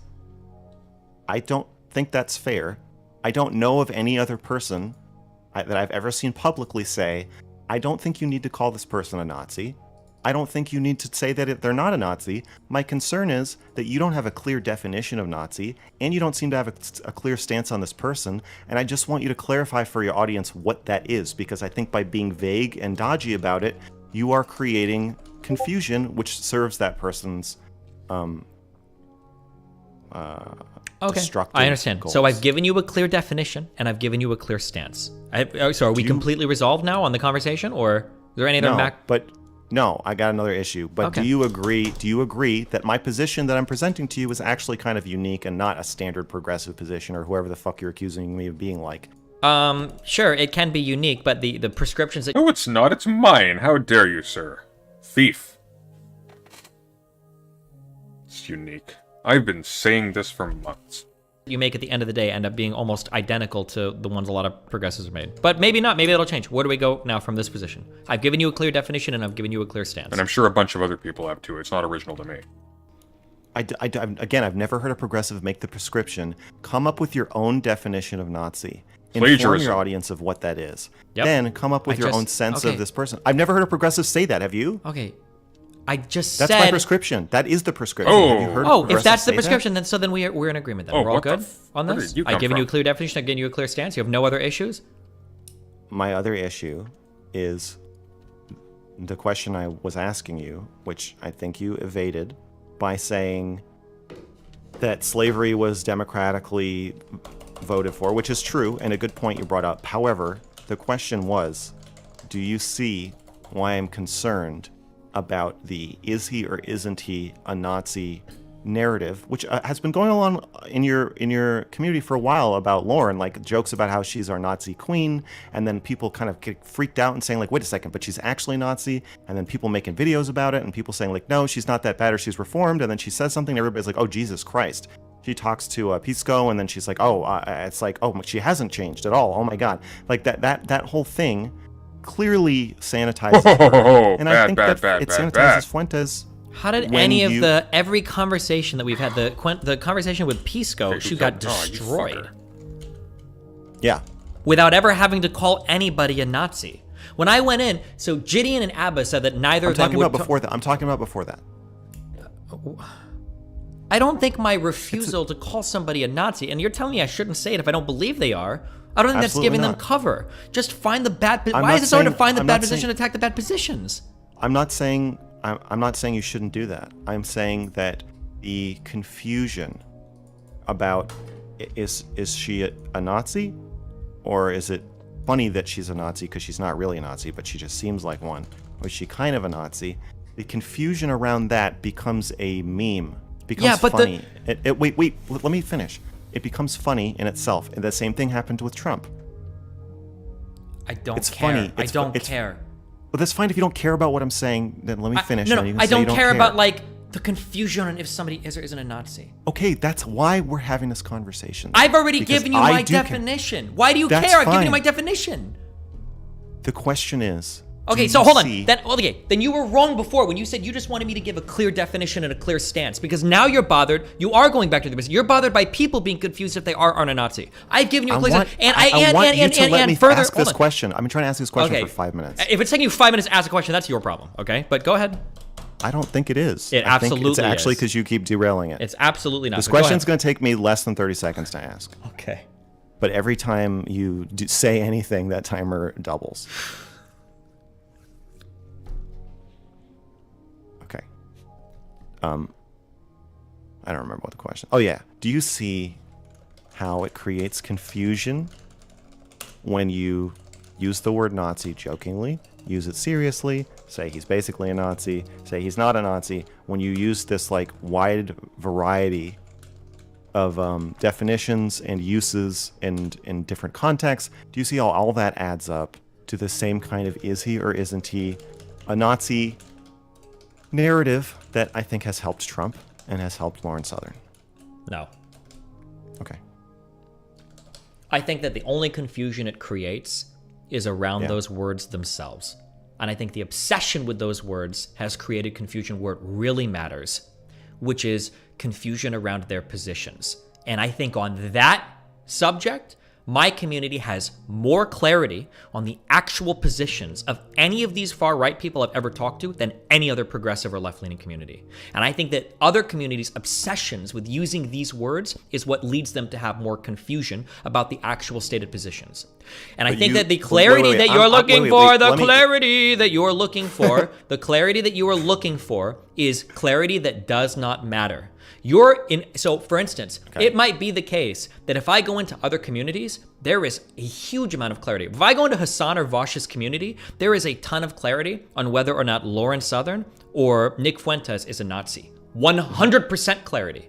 And in my community, there is far less clarity on if they are not a Nazi. Now you might look at that and you might go, wow, that's really good. There's a lot of clarity in Vosh's community and in Hassan's community, and there's none in your community. And you might say, look at that lack of clarity. Look at that confusion. But what I would say is you're looking for clarity in the wrong place. You're looking for clarity on the problem with Mr. Girl here is at this juncture, like, he's circling the drain because Stephen Destiny is categorically dishonest in this exchange. And he doesn't want to drop the conversation, and he doesn't want to burn a bridge. So I might say he doesn't want to bite the hand that feeds him, but we speculate. And that's it. That's why this is...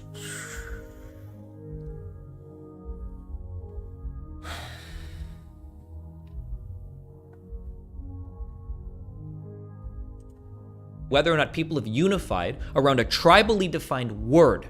And in that sense, other communities do have more clarity than mine. But when it comes to stated positions, there is total obfuscation in both Vosh's subreddit and Hassan's subreddit. They do not know a single fucking policy position of almost any of the people that they criticize. But if you go into my subreddit, they're arguing, is he a Nazi or is he not? Well, he said this, and this, and then he said this, and this. They're actually engaging with the content. They're arguing back and forth on facts of the matter. If I go into Vosh's community, there is 100% clarity on whether or not Nick Fuentes is a Nazi. There's about 90% clarity on whether or not I'm far right.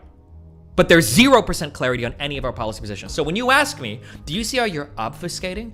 I could guess, sure, maybe I'm obfuscating around the term Nazi or the term fascist, but that's not where I want clarity on, because I don't give a fuck about the tribally defined words. I just want my community to understand what the people think. And in that sense, my community has more clarity than any other left-leaning community on the internet. That's what I would say. Okay. I agree with what you're saying, but I don't agree the frame that you're introducing by saying it.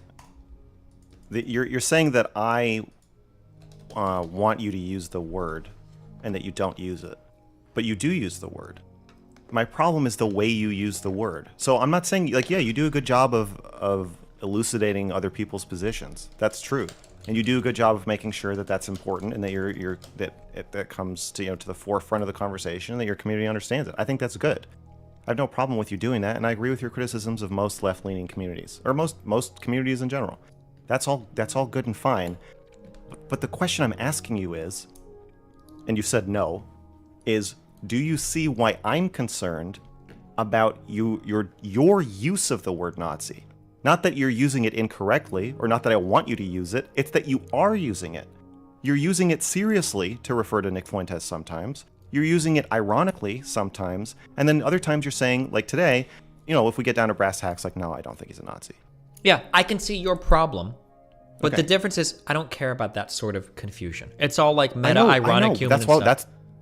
that's the whole thing. That's the whole argument we're having is you don't care about that, and I'm saying I think you thought the should. argument was whether or not I had a clear definition and a clear stance about what a Nazi is. Now you want to change the argument to, am I contributing to the mudding of the definition of these words? If you want to have that argument, then I'll say, oh, yeah, I guess I probably am when I use them jokingly. No, I just don't care. No, I don't care about the word. Okay, then let's back up. Tell me what we're talking about right now. I don't know what our disagreement is. What are we talking about right now? I've accused you of helping Nick Fuentes rise in power by giving him cover, by refusing to have a serious and consistent opinion about whether he's a Nazi.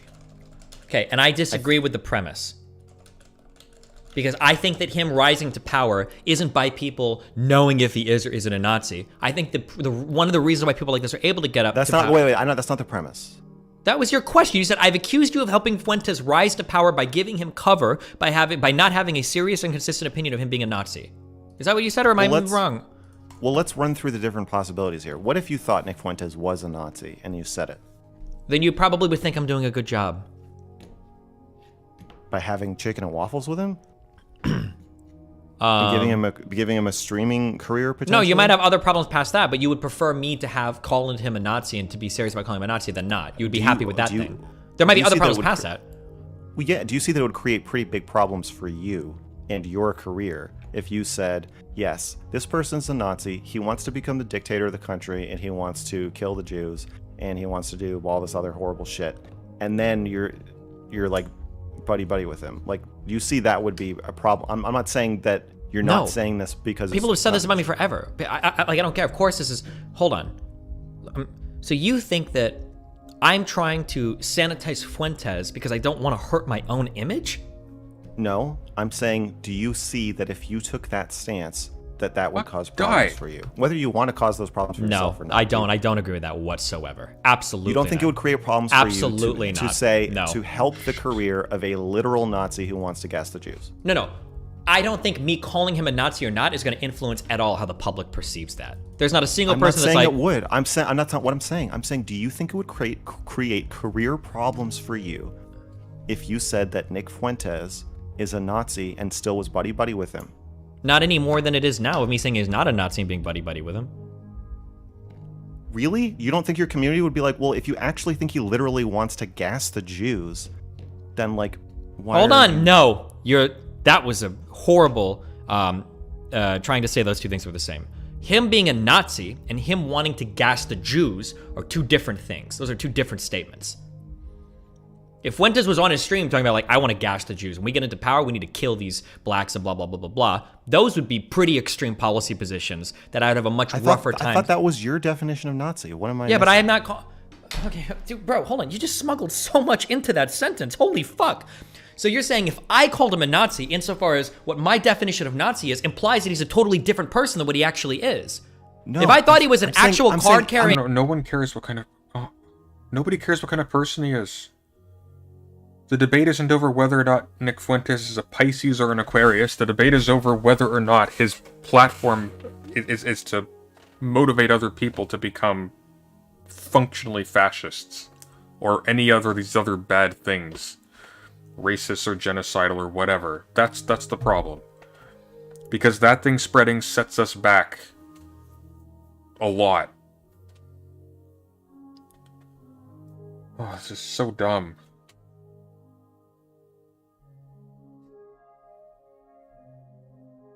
I need some more kombucha. One moment.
Neo-Nazi. Hold on, no. If I thought he was an actual If card, you actually thought he was a Nazi, and you said he was, then me hanging out with him, yeah, would be significantly different. A chicken and Yes, waffles okay. thing probably wouldn't happen. Yeah.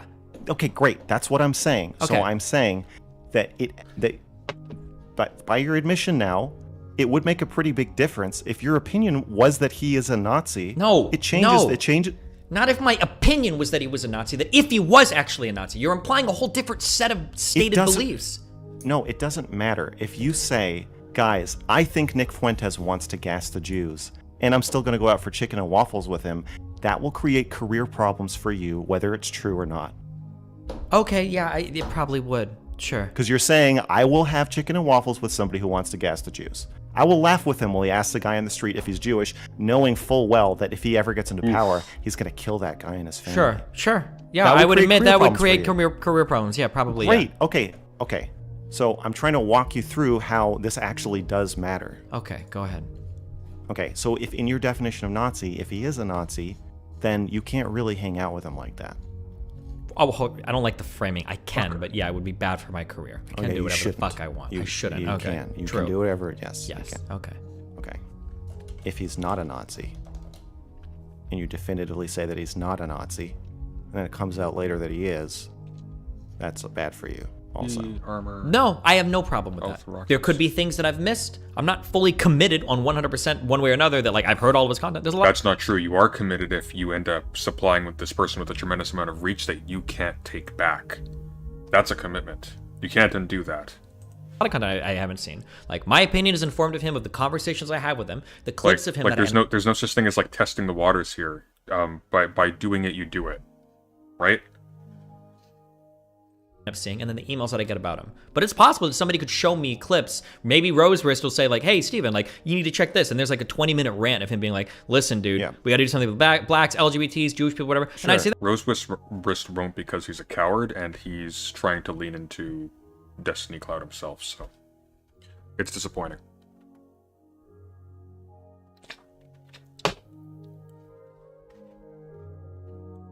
It's a shame someone that young is like corrupting himself that quickly, but it is what it is.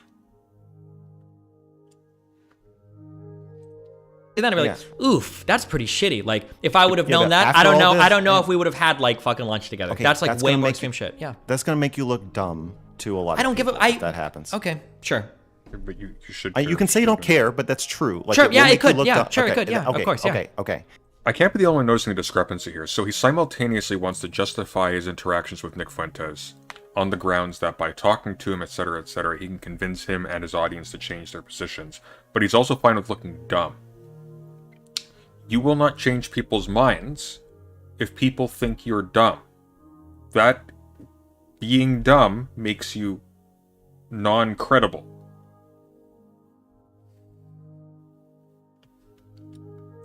What will make you look the least dumb is if you didn't have an answer. It's obviously the safest position is to say, well, I've kind of called him a Nazi. I've kind of called him not a Sure. Nazi. And I've said I don't know. Like, that's clearly the safest Yeah. position. It's also the most intellectually honest answer too, but that's just a coincidence. But go ahead. It's also the best position for Fuentes, is for people to not know, for it to be a joke, for people to join his audience and become radicalized that way. Like, oh, I thought we were just joking, but no, that stuff he's saying makes a lot of sense. That's totally possible and totally plausible. And he said that himself. He said that I'm going to hide my anti-Semitism in jokes so that I have plausible deniability. Okay, so I guess I'm comparing it to Trump again because I think it has this effect of making it really fun to be his fan, because you get to trigger the libs. They hate you. It's fun when they hate you, and they hate you like you're a Nazi, but you're not a Nazi. You're just a Trump supporter. You're not actually a white supremacist. You just, hate these fucking people who don't understand. And it also provides cover, because then Trump can kind of dog whistle, and he does it on purpose. He gets to dog whistle. I don't provide cover to Fuentes. Yes, you do. Being obsessed over whether or not I call him a Nazi. You're having an extended debate right now about whether or not it's appropriate to call him a Nazi. You're giving him, you're shielding him from the normative condemnation that's supposed to, that attends that label. You're absolutely, definitionally giving cover to Nick Fuentes.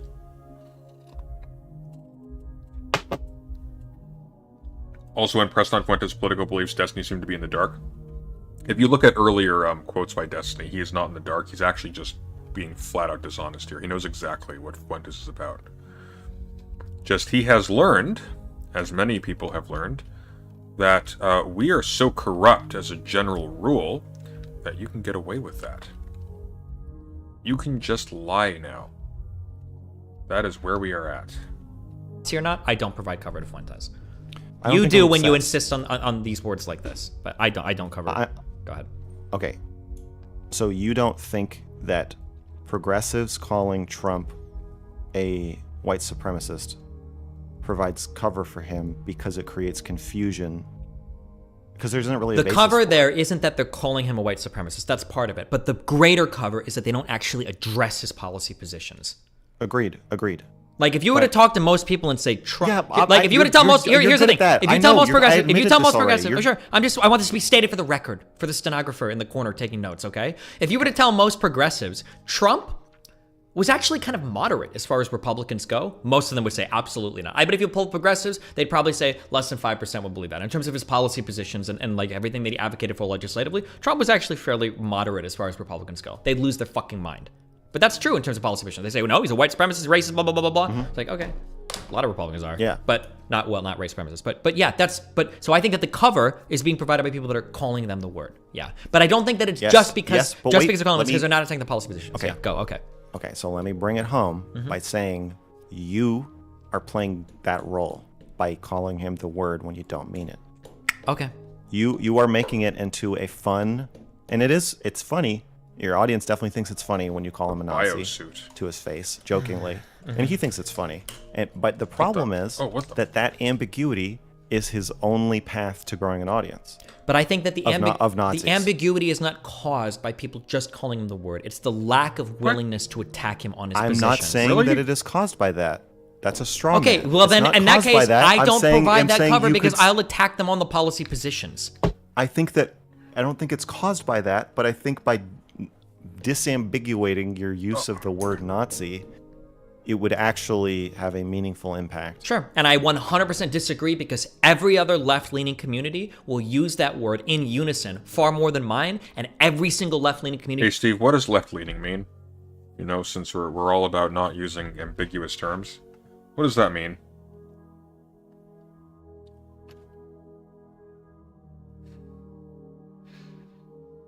Trump wasn't moderate. Trump was more moderate than what conservatives in, like, Kiwi farms or in, like, dark little parts of Discord are. That's what he means by Trump was moderate. Trump is more moderate than how most conservatives and right-wingers are in private. He's not moderate. has far less of an understanding of any of the policy positions of any of the far right people. hell. Don't you think that their use of that word is flailing and inconsistent? Die. Okay. The other communities? Yeah, I do. It makes But no the sense thing to I'm more upset if you're gonna about say, is- if you're going to say Hitler is a Nazi and then you're going to say Trump is a Nazi and then you're going to say. But my issue is fucking less. My issue is less of their use of the Chris word. It's that Pratt they won't is a even. Nazi. They won't even go after the policy. They don't even know the policy positions. That's fine. I know you. Yeah, I agree. This is a good thing about you. I like your content. I think you're good at that. I agree. I agree with you. You're good at getting the policy positions and talking about them. It's very important, and I agree with you. But it's not what we're talking about. I don't want to talk about that. I want to talk about how your criticisms of how the left uses the word Nazi inconsistently is what I'm saying about you. I'm saying if you're using that word, you're calling somebody a Nazi who you don't really think is a Nazi, or who you think is sort of a Nazi, and somebody who you just said you think is a fascist. Like that, is it? Okay.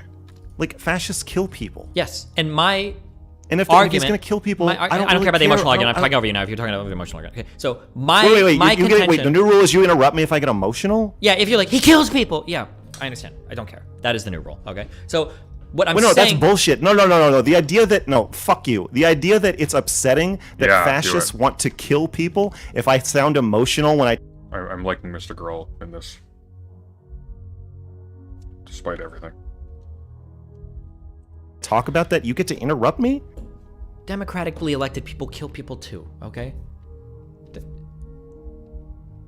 Your statement carries no weight. So you don't think that the murder and false imprisonment of your own civilians is a particular of innocent people is a particular problem with fascism? That's just anybody. Have you ever heard of the Patriot Act? Have you ever heard of Obama targeting U.S. citizens on foreign soil with drones? Like, this isn't... Whoa! Slow down, cowboy. You were saying that it was crazy for people to call George Bush a fascist in the previous rendition of this debate. Yeah, he doesn't care. He doesn't give a shit. He's hollow. There's nothing inside him. exclusive to fascist regimes. Are we comparing Obama to fucking Hitler? No, but look at the dumb fucking game that we're lost in now because you're so obsessed with the word fascist. Attack the ideas. It's always bad to kill... Here's a question. Like, why not, in all seriousness? Like, just because it's outward facing with respect to us? Like, if you have the power of the state being used to terrorize an entire population, that has been sort of like, you know, between these lines, there is no law and there are no real rights or whatever. We just use raw power to manipulate this at our whim. What is the sharp distinction there?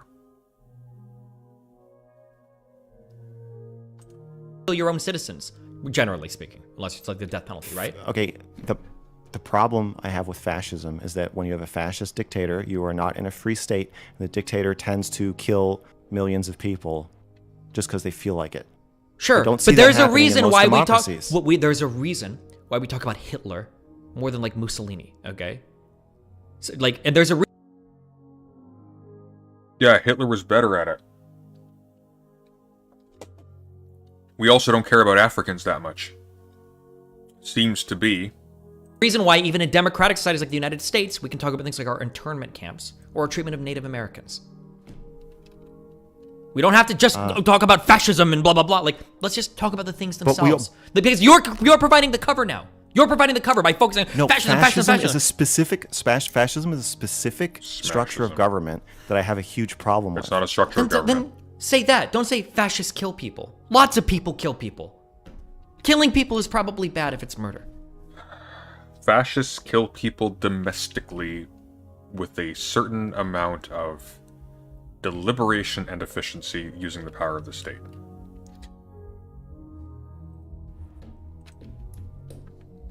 Okay. When I use words like don't Nazi, you I think use that them jokingly. I'm not using them as a serious criticism of somebody. That's but why in we're my arguing. community, I don't want we you to don't do care. that. We don't argue. When we say somebody is bad, it's not because they're a Nazi or a fascist. It's because they think that It's because they're soy, right? Nazis are cool, but you know, if you complain about people saying Nazis are cool, you're the baddie. That's how we're operating. breeding between black and white people is degenerate. Or it's because they think that we shouldn't have an age consent, we should fuck 2-year-olds like Amosi. Or it's because they think that we should that we should like sail into the fucking Mediterranean and try to turn around boats that are saving immigrants drowning in the fucking like sea, right? These are why we think people are bad, not because they're Nazi. Why is there another one of those? So insofar as that's concerned, I'll play with the word Nazi or fascist. In fact, when I see my community argue about it, I find those are good arguments. When they say something like, you just unironically said Nick Fuentes is a fascist. You weren't playing when you said that. I don't care though, but that's not my problem with him. I can have conversations. I'm not saying it is. I never said that's your problem. So I don't care about calling him I'm not, when I'm arguing with him, I'm not going to say like, Nick Fuentes, you're a fascist and that's so bad. I'll just attack the policies. I'm not saying you should say that. Okay, then I'll joke about it too. I'll joke about Nazi and I'll joke about fascist because I don't care about I don't care about these words. I know. That's the thing I'm giving you pushback. Sure, and I don't care. And I'm telling you that my community has more clarity. So if you don't clarity. care about my pushback, that's fine. It's not that I don't care about your pushback, it's that I don't care how those words are used. You can give me pushback about it, but you haven't convinced me that there's an essential reason why I should guard. How can I convince you? You're not listening to me. I am. You just haven't given a single compelling argument. You're really Mr. Grilling me right now. You're not listening to anything I'm saying. Max, the people on your side have killed people, okay? We suffered almost $2 billion in property damage from people wielding words like yours in the name of BLM. Okay, over 30 people died in those protests. They died. There are cities that are still burnt to the ground by people saying that Blue Lives Matter flag holders are fascists and Nazis, okay? There are entire cities burned to the ground. Kenosha happened after people like you. Yeah, because there are entire populations of people who are being deprived of the goods of the state and are being abused by the police and are being disproportionately policed and are being disproportionately criminalized and are not getting access to proper education, proper food, access to work, da-da-da-da-da-da-da. So fuck you, Steven. They're reacting to the state already doing things to them. Wanted to use words like white supremacist to describe police systems instead of attacking the actual problems. So in my community, I try to push back against that because I don't want to see that kind of violence happen in the future. Don't you think white supremacist is a little vague to apply to? He's comparing BLM to Nazis. That's the move he's making here. He'll eat lunch with a Jew-hating, transphobic fascist who, in his own words, would be more likely than most of the right to commit genocide, which, by the way, is a hell of a statement, because a lot of the right would commit genocide. And BLM are fascists.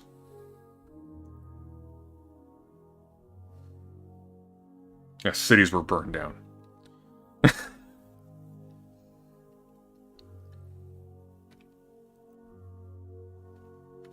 Entire cities were burned down. There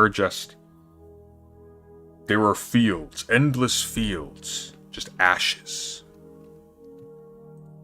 An entire police system. Sure is, but people like you argue, or not people like you, but people that make similar arguments about using these words seem to all like have these similar types of arguments. So I abandon words like. It's a bit of a little switcheroo straw man here to say that me saying that you should have a definition of a word and then use the word according to your own definition is somehow the same as me using the word white supremacist to refer to anything I don't like. We already solved that part of the argument. Lefty. We solved that part of it. Why are you bringing it up? I have it because you still have a problem, even though you said you wouldn't. I said, but you're straw manning me. I said, here's my definition. You won't even listen to my problem. Okay, let's macro zoom out again. Boom. What is the problem? What are we talking about? Because you asked me for a clear definition, a clear stance, and I gave it to you. But it seems like you still have a problem. Now, what is the problem? I do. Okay. I think that was good that you did that, and I appreciate it. Thank you. Now, what is the? Let me write it down. What is the problem right now? Fuck you. I think by jokingly using a word. Oh my god. Seriously? Seriously? To refer to somebody who you believe is actually a fascist and actually has political aspirations and whose career you are helping. You make the idea that Fuentes is a Nazi into a funny, subversive joke. Okay. You are likening me to the woke left, the BLM rioters. You're comparing me to people who call the police white supremacists, and you're strawmanning me super hard. No, you're not that cool, Mr. Girl, I'm sorry to say. And I think that's really unfair. Why are you telling me to shoot the buttons? That was no puzzle. I think. Why not just have a button? In the process of you joking around like this, you are providing the exact ironic cover that Fuentes needs in order to advance his fascistic goals. Okay. I think by jokingly using a word like Nazi to refer to somebody who you believe is a fascist and has political aspirations to create upbuilding, you make the idea that Fuentes is a Nazi into a fun, funny, subversive joke. I don't care if my audience thinks it's funny or not funny to call Fuentes a Nazi. What I do care about is if they know his positions, and if they like or dislike his positions. So if you think that I started the conversation with you, this is I just why wrote down your entire fucking thing, and I'm going to respond to more than one fucking sentence of it. Okay. Okay. So I understand that you don't. Hey, jackass, I spent 20 hours researching that document that other people had to put together for you because you're too fucking lazy to find any of these citations that you bullshitted in our conversation yourself. And you've responded to none of it, so fuck you. You don't like the idea that my community uses the word Nazi as a joke or whatever. I don't care. Parasite. That word is already a joke because of external context to my community that I have no control over, or little control over within the boundaries of my community. So I will joke with that word. I think it's funny. I'll joke with all of these words, and I think they're funny. And you are saying that I am likening you to the woke left. Okay, you said that, the BLM rioters, and then you said you're comparing many people who call the police white supremacists. I'm comparing the outcomes of your prescriptions, trying to insist that I'm rigid on the definitions of these words. I think has caused people to fixate on these definitions more than the policies. I think the problem is you're flaccid on the definition of these words, and the definition of these words includes things that you're willing to concede, which is that the person you are abetting, or you are directing massive amounts of resources to that they have no access to otherwise, wants to kill large numbers of the population, or wants to deprive large numbers of the population, or wants to turn other people so that they want to deprive or kill large numbers of the population.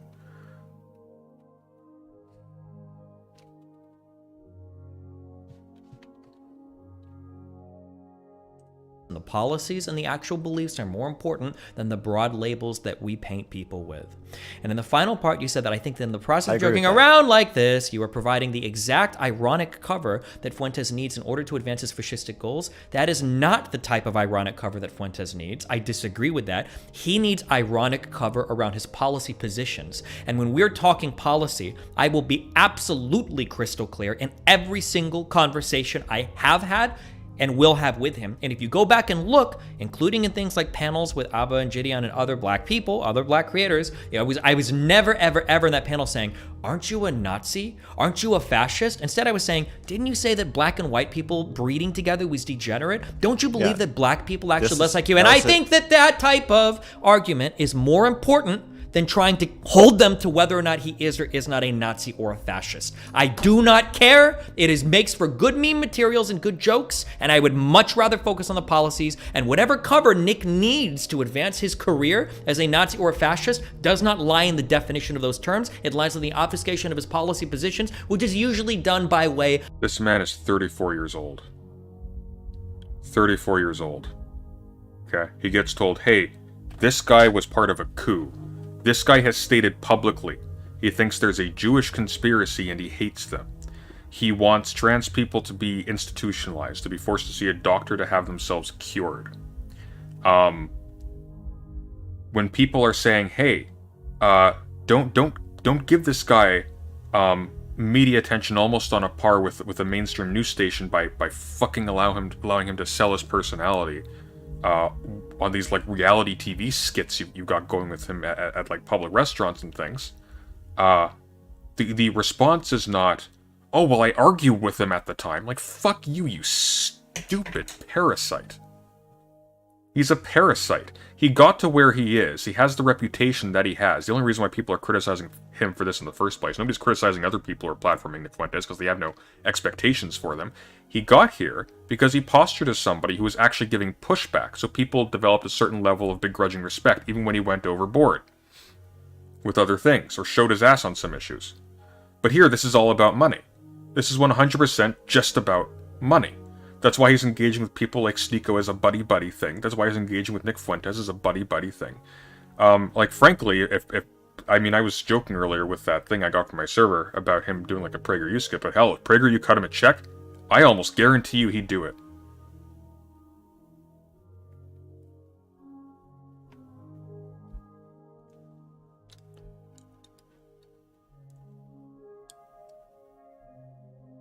He's a sociopathic, parasitic moron. That's what we're dealing with. He's a moron. He's dumber than his audience. That's the real con of all of this. He's not smarter than his audience. He's as smart as his audience.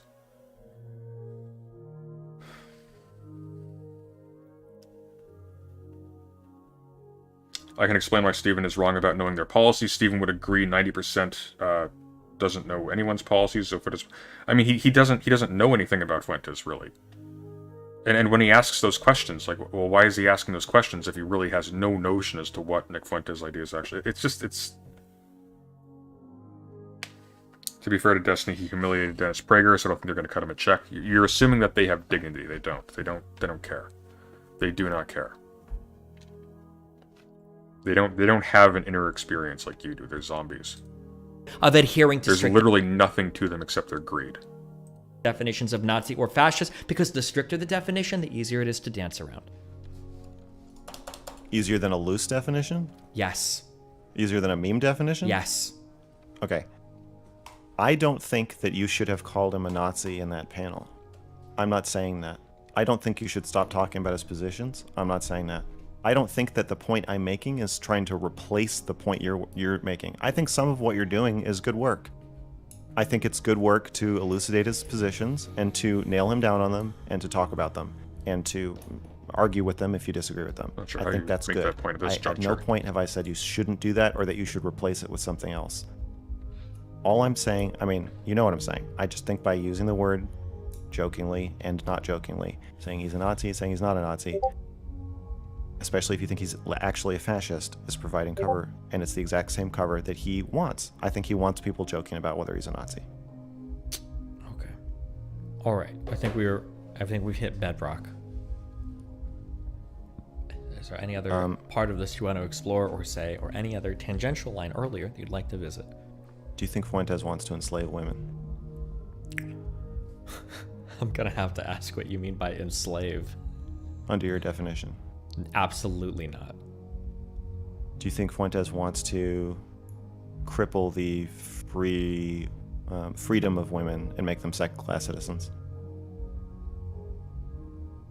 Under my definition, I would say yeah, since I'm a big liberal and he has a stricter religious, theological, Catholic sense of what the role of a woman and a man is. Yeah, I would say yeah. Wouldn't call it slavery, but yeah, I don't like traditional religious roles for women in households, unless they opt to do it. And I think that he would probably want to find ways to culturally enforce that, kind of like a fascist. You don't think he wants to legal? I believe he said he wants something like the Taliban. Have you heard that? I haven't, but it wouldn't surprise me. But my guess is if you would push him on it realistically, he'd probably say, oh, okay, yeah, I probably wouldn't make it a law, but there should be really, really harsh cultural punishments and stigmas for people that don't follow these rules. Yeah, because he's a liar, Stephen. This is a premise of this conversation. Were you born yesterday? Where'd my mouse go again? God damn it. There we go. And maybe incentives for people that do. He would want to effectively enforce it societally, if not through government action, probably. He'd want to enforce it societally or through government action. What else is there, Stephen? You canvassed the lot. If he doesn't want to make it a law, why wouldn't he say, I want something like the Christian South in the 60s or 50s or something? Why would he say the Taliban? I don't know how the Taliban enforce their rules. They have guys with guns and sticks and little things of acid or whatever, and they beat you up if you don't follow the rules or kill you. That's how they enforce their rules. So I can't speak to that. And I would have to see the context of his conversation. If you were to tell me, here's a clip he says it, I assume they're pretty harsh. Well, but are they like extra, like... How can you say, like, no, my community, they know their positions, they know how they work, they engage with the ideas and the policies, and you don't know how the Taliban enforces, like, social norms? How do you say that? Oh, fucking hell, these fiends. I hate these things.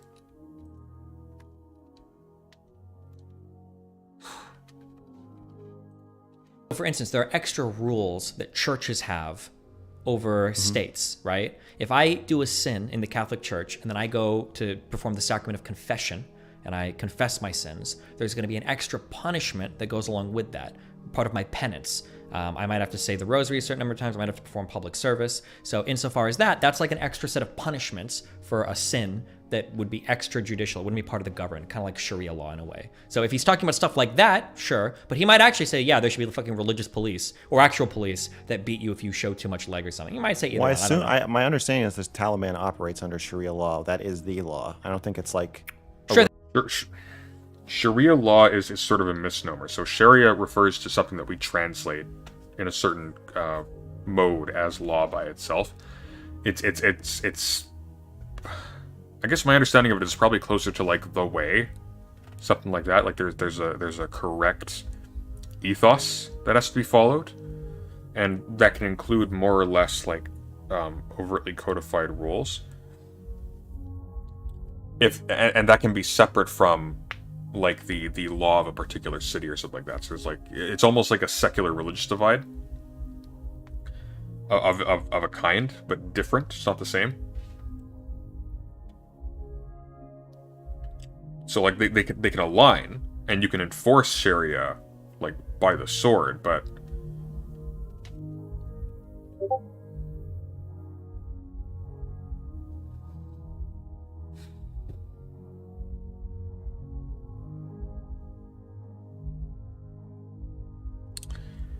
yeah.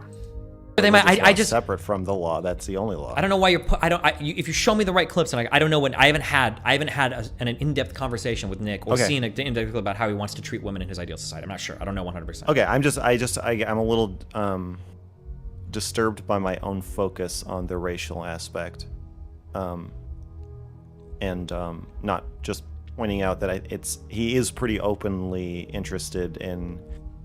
I would call it enslaving women, at least making them second-class citizens. I mean, from a liberal perspective, Christian people would treat women in a way as second-class citizens. But within the framework of the Christian But I'm context, talking about the law. I'm saying legally, they would have fewer legal rights. Yeah, probably. I would imagine.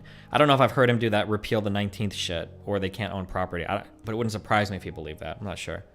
I'm concerned about feminism being too soy to have this be a major sticking point that Fuentes absolutely would not be feminist. Of course not.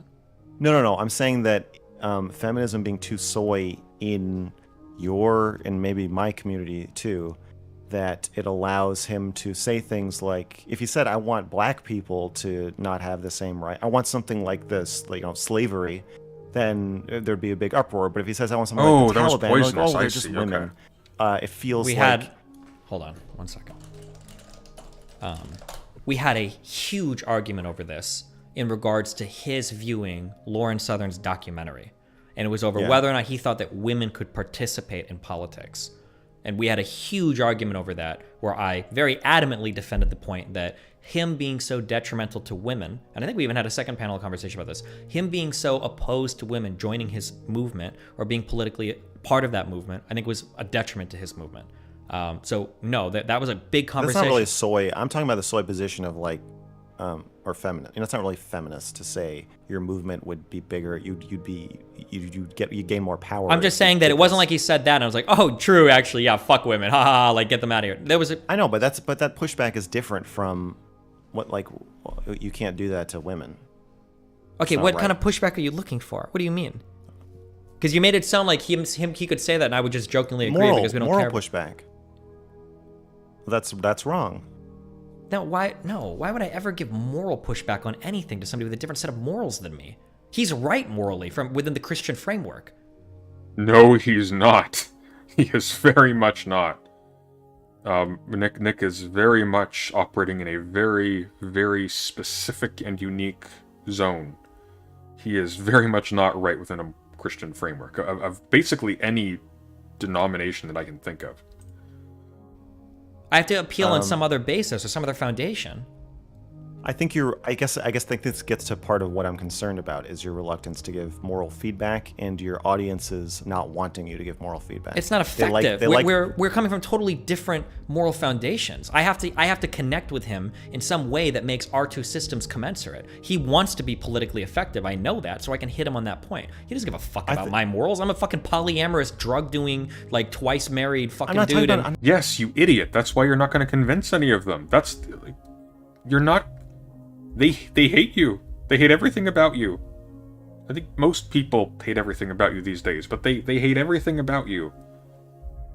They are not going to be convinced by you, because even if you make a really, really compelling point to them, they will assume that they are right and that they hadn't prepared adequately because you repel them, so you can't be right. And more to the point, even if you are right, and they will make this calculation in the back of their heads, I know this because I've done this myself, even if you are right, it will not be worth being right if that means being you. I'm not talking about affecting his more. I'm not talking about affecting. I'm trying to affect his. I want to affect his audience as well. They're not going to care about my morals. But I'm literally a fucking degenerate. But I want you to affect your audience. My audience already agrees that women should be able to vote and have property. I don't need to convince my audience. I know, but you're the way you push that is by saying it's retarded or stupid or like you're a dipshit if you don't believe that.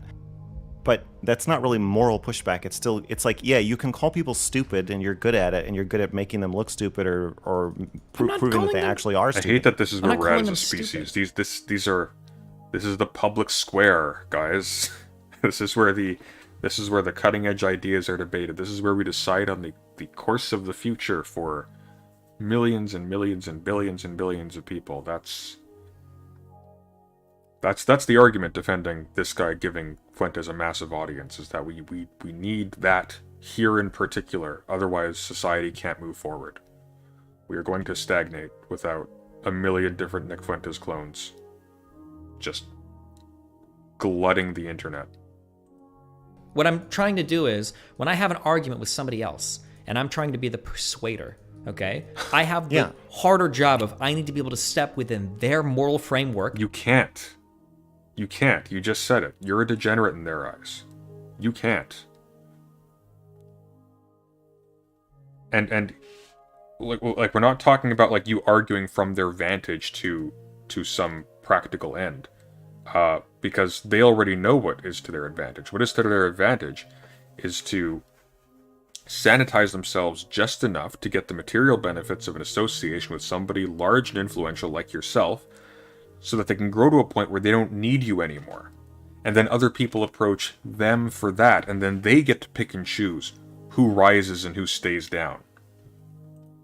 And navigate within that framework to produce an outcome that would be good within my moral framework, assuming we share no common morality. Okay. That's my goal. Do we agree that there's a trade-off, then? Where can I give this guy from you? The more rhetorically effective you're being to the person you're talking to, the less you can take a moral stance against what they're saying. I guess, but I would never take that kind of gets...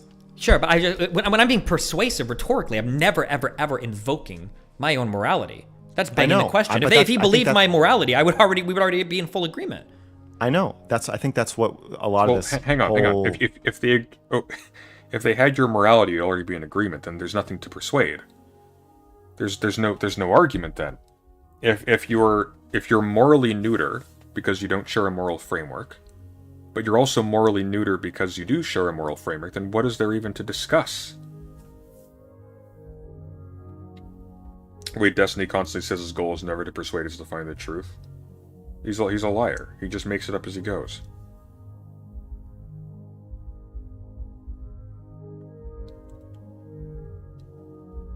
Weirdly, I think like Mr. Girl could probably do a better job of what Destiny is trying to do. In fact, I'm a little bit curious about his Richard Spencer conversation now. I might look into that soon.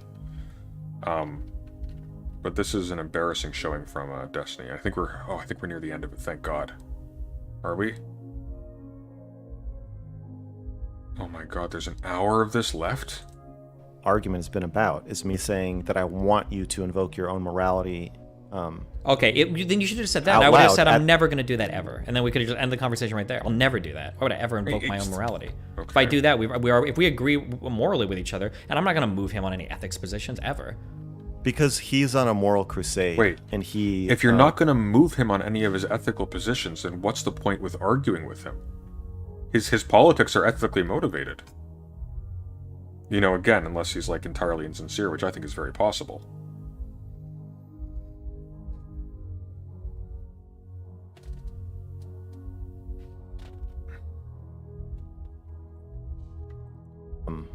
Is constantly invoking his own morality, and I think that it becomes a kind of like emotionally captivating when somebody can both be the bullet-biting Giga Chad who says, I want the Taliban.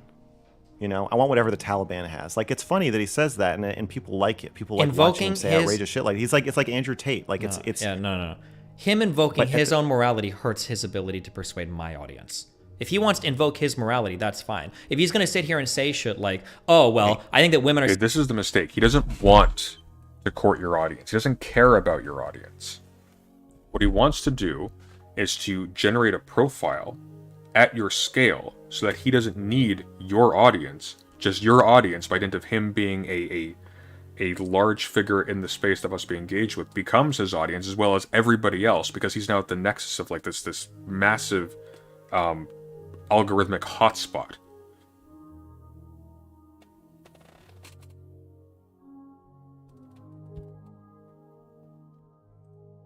second class is blah, blah, blah. No one in my audience. If he wants to convince my audience, he would need to do what I do. And he needs to come over and say, listen, wouldn't society just be easier in this way and this way if women just didn't have to worry about voting, if they didn't have all the stresses of modern life? We can look at self-reported happiness things and say that as women end up right? Hold on. If he wants to appeal to my audience, he's going to do what I'm doing. He can't just invoke his morality and my audience goes, oh my God, you know, what? And again, here's the mistake he's making. Destiny's audience is already largely Nick's audience.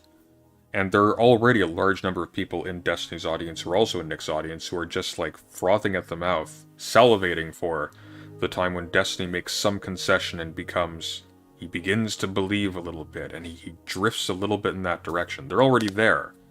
The fight is not for Destiny's audience. Destiny's audience has heard everything, Nick's audience has heard everything. And yet they remain so.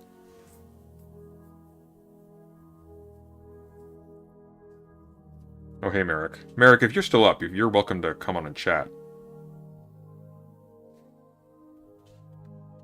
No pressure. Damn, Catholic monarchy shit actually sounds really good. My audience isn't on that level morally to agree with him. They're totally different. I think I understand what you're saying. I'm saying that I think that you are super equipped with the way that you conduct yourself to push back logically, but you're unwilling to take a moral stance. Like you're saying, you will not provide moral condemnation except in like rare circumstances. And you're even like making fun of me for doing it. Yeah, because it's not, because that wouldn't be part of being persuasive. Yes, and what I'm saying is, for the sake of being ultra persuasive, you have created a hole in your defense. It's not a hole. You will not provide moral push. Well, I view it as a hole. Okay, do you agree that I think it's a problem you don't provide moral pushback? Yeah, you can think it's a problem, sure. Okay, do you agree that if I think that, then obviously it makes sense for me to give you this feedback that, yeah, you're a great I didn't say logician. It doesn't make sense for you to give me feedback. Of course it makes sense for you to give me feedback if you believe this is true. I just don't believe this is true. I don't think there is a hole here. I think that by me trying to engage in moral arguments, I'm automatically losing. That's a losing position rhetorically. Yes, exactly. Losing position rhetorically. That's what I'm talking about. You have such an aversion to that. But I'm saying that sometimes, for the sake of the greater good, or the sake of staking out your position, the sake of messaging to people who are watching, not necessarily the person that you're talking to directly, I think that I'm providing moral pushback right now, and obviously it doesn't resonate with you much, but I think you have a moral imperative to stake out a moral position when you're talking to somebody who wants to commit atrocities, or who you think might want to commit atrocities. So it's worth it for me to stake out a moral position if it means that more of my fans will become Nazis. That's what you're saying, because that's what is happening. That's what would happen in your world. I don't think so. Okay, you're wrong. So rhetoric you're wrong. Is the art of being persuasive, trying to persuade somebody. Speaking from within, well, well, hopefully to whatever, it depends on what we're arguing about, to my side of the argument. Yes. The less you are willing to moralize, the less clear it is what your side even is. When I moralize, I'm putting a stake that is 5 Yes. million miles away from them. Yes. I Yes. can't pull them to that side. That's not my goal. Agreed. I agree. And not only know. that, when You I'm can't categorically. You can't. You are too unpalatable. You're too uncharming. You're not knowledgeable enough, and you're not rhetorically talented enough. Nick is better spoken than Destiny. Destiny misuses words on the regular. Like, to people who are pedantic and who are arrogant and who, like, you know, will denigrate people on the grounds of, like, little, like, cultural flubs or little, not cultural flubs, but, like, you know, like, when you're in a certain space here, there are certain standards of discussion in some spheres that don't translate into other ones. And sometimes people will be, like, condescending towards people if they speak in that mode there and that mode there, etc., etc. Like, he's not that person. I think it's a lot simpler, to be honest. Destiny likes Nick and wants to be friends with him. Maybe, but I mean, the money probably helps. starting all the way over there, I'm giving them the opportunity to start way closer to my audience. I don't want them to have that opportunity. I want to work within their moral framework to be persuasive on that end, rather than stake out really strong claims on my end and just say, no, that's wrong. No, I don't agree with that morally. That's wrong. And they're saying, oh, black crime rates all across the world. I mean, like, diversity causes all these issues. I mean, look at these homogenous. I don't want to be fighting on that. Now I've fucking lost because I'm saying, like, no, dude, diversity is our greatest strength. It would actually be way more moral for us to help illegal immigrants. He's going, well, illegal immigrants stealing jobs. When your next video essay is coming out, they're coming out soon. I've been struggling with this essay by Wilfred Sellers for the last little bit, which I need to finish before I can finish the current rendition of State and Truth, but it'll be soon. Labor force participation is actually pretty low right now. I'm not saying you should moralize about that. I'm fine. No, hold on. I'm telling you that if I stake out a moral position that is miles away from anybody over there that I could persuade, the only people that are listening to the arguments I'm making past that point are the people that already agree with me. And I've lost the ability to contact any of his audience. But if he's wanting to rhetorically stake a stronger position, now I'm fighting an argument where all I'm trying to do is preach to my audience and then bleed off whoever's not the most loyal to me to him. Why would I make more Nazis to have a stronger moral principled like argument? Why would I do that? Well, you wouldn't. I'm arguing that that's not what happened. So let me push back. In your analogy, you're talking about where he... Except you would. That's what you're doing. That's the problem.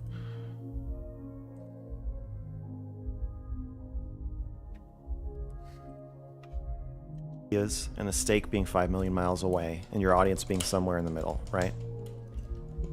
I believe that in the case of Nazism or fascism, he is so far out there that I think you could actually put down a moral stake and it would be pretty close to where your audience already is. And it would have, I think, a sobering effect to see that the guy... See, like, I talk about trans people and Black Lives Matter and Dr. K, and I'm making all these, you know, impassioned emotional appeals, and I'm starting to blow. Like, people can only watch me cry so many times before they start to say, like, oh, like, he's just a bitch. He's just emotional, especially when I'm talking to you, because you don't do that. However, I think there's a break. I think he does it when nobody's looking. An emergency thing happening here, where, and this is why I'm saying this to you, which would be good. I think you should. There's something in there. You should take a moral stance here, and I don't think it's it might make you less rhetorically effective with Fuentes himself, but I think it has other effects that are really important for you to say, I don't like, think, guys, this is wrong. I think this is wrong. No, there is no sobering effect. It will make me, I'm going to use the trigger statement, it will make me look soy. If I come into his community and I go, guys, that's wrong, then everybody there just sees me as every single far left progressive ever. I'm not worried about his community, I'm worried about yours. Okay, my community is not going to be persuaded by his moral arguments. If somebody's running into the Capitol building with a gun, is it soy to say that's wrong? Don't do it? The problem is that by me saying that, my audience already obviously thinks that's wrong. People in the middle even think that's wrong. His audience... Answer this. What? His audience thinks that's right. Is it wrong? Is it soy if I'm standing outside the Capitol, I see somebody going with a gun, and I say, hey, listen, with tears in my eyes, I love this country. Don't do this. Is that wrong? Yes. Or is it soy? That's is it soy. Yeah, it's soy. Because they're running into the Capitol. That's, It's the same see- reason you don't want them to run into it. That's the issue. Achilles cries all the time in the Iliad, my friend. Tears are not soy. Tears are, I hate this language, but tears are only soy when it's because you scraped your knee, or you didn't get your own way in a game where you looked stupid. Where the hell did that thing come from? Oh? God, the blast radius on that is ridiculous. The difference of... There are so many differences that have to be addressed to get to that point. That's the problem. I'm not. Oh, fucking hell. I think that you'd be standing outside the Capitol That's actually scary. talking at 500 words per second about how they're retarded dipshits for going in. But I think it's at a certain point, I think you need to make the, if not impassioned emotional appeal, a moral stance of like, I don't believe this. I don't think this is right. I think this is wrong. Oh, god damn it. No, And I think Fuentes is that. Okay. If I think your audience needs to hear that from I you. don't want to put you on the spot, but I'll ask you if you Okay. think you can do it. If you want, we can try any argument you want, and I will play any side of this, and we can do moral versus pragmatic stances, and I can show you the difference in how those conversations go.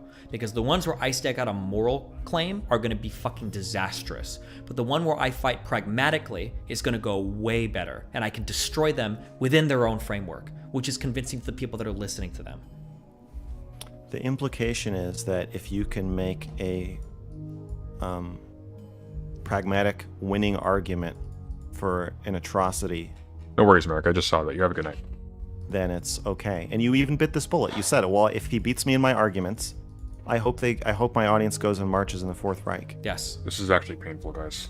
Yeah, I think that your unwillingness to appear soy is a big weakness in this, when you're going up against somebody like Fuentes. I think your audience needs to hear you say, even if I lose, that just means I lost. If I lose this argument, that's because I sucked. That doesn't mean I'm wrong. That can be from my personal conversations with my stream, but it's not going to be when I'm arguing with someone else. Okay, that's fine. I'm not saying you need to say it when you're arguing with him or as an argumentation tactic. I'm just saying broadly, it doesn't. I feel like there's a hole in your messaging around Fuentes. That's just like my audience constantly is posting like, just so you know, this is what he said. I'm pretty sure Rose Chris literally made that doc because he's part of my audience. Like when people like make sure that we remember what Fuentes is, guys. Like my audience already doing all this Rose shit. Wrist is trying to fill in for you because I believe he sees a gap in your messaging around this. I think Rose Wrist feels like you won't just say like, hey, this is wrong. I'm against this. Because my community already knows my positions on all of these No, things. they My don't. community's like, damn, is Destiny actually for like getting rid of all gay people, or like, fuck? No, is Destiny actually for, no, like, you're Jews? just for abetting people who are for getting rid of all gay people. Which again, back to the Nazi point, doesn't matter what Nick's inner thoughts and feelings are about the matter. It's what he's doing. It's cold comfort to go like, hey, you know what? Yeah, there was a slowly growing wave of sympathy to the idea that trans people should not be given treatments or should be treated as a category of person or should have their identities protected or should be able to participate in sports or go to the correct bathrooms or et cetera, et cetera. And it was efficacious and that became the case. But you know what? Their heart wasn't in it. Nobody cares. That doesn't matter. Just like nobody cares what your positions are if at the end of the day you're still abetting people who are counter them. You are what you do, not what you say. Jews are actually like controlling the fucking. Yeah, but there's a government? difference between knowing what you think is right and wrong and you actually being willing to say it. I'm willing to say it. I'm just not going to do it in a moral way in an argument with somebody different with a different set of morals. Again, if you want, we can do a sample conversation of any topic. And we can run down the difference. No, I know you're going to win. That's the point is that you'd have to sacrifice some rhetorical effectiveness in the argument. When you say sacrifice rhetorical effectiveness, you're saying you're going to have to make some Nazis to have a better moment on stream where you can look principled. I don't agree with that. That's what Hassan Oh, I does. don't. That's I what don't Vosh agree with does. you. I think That's what you're I just saying. don't No, no. When you're saying sacrifice rhetorical effectiveness, rhetoric is the art of persuasion. If I'm sacrificing persuasion, by definition, I'm losing some of the audience. What does it mean to be less persuasive? No, you're not. Okay, I don't know what you think persuasion means. What do you think persuasion means?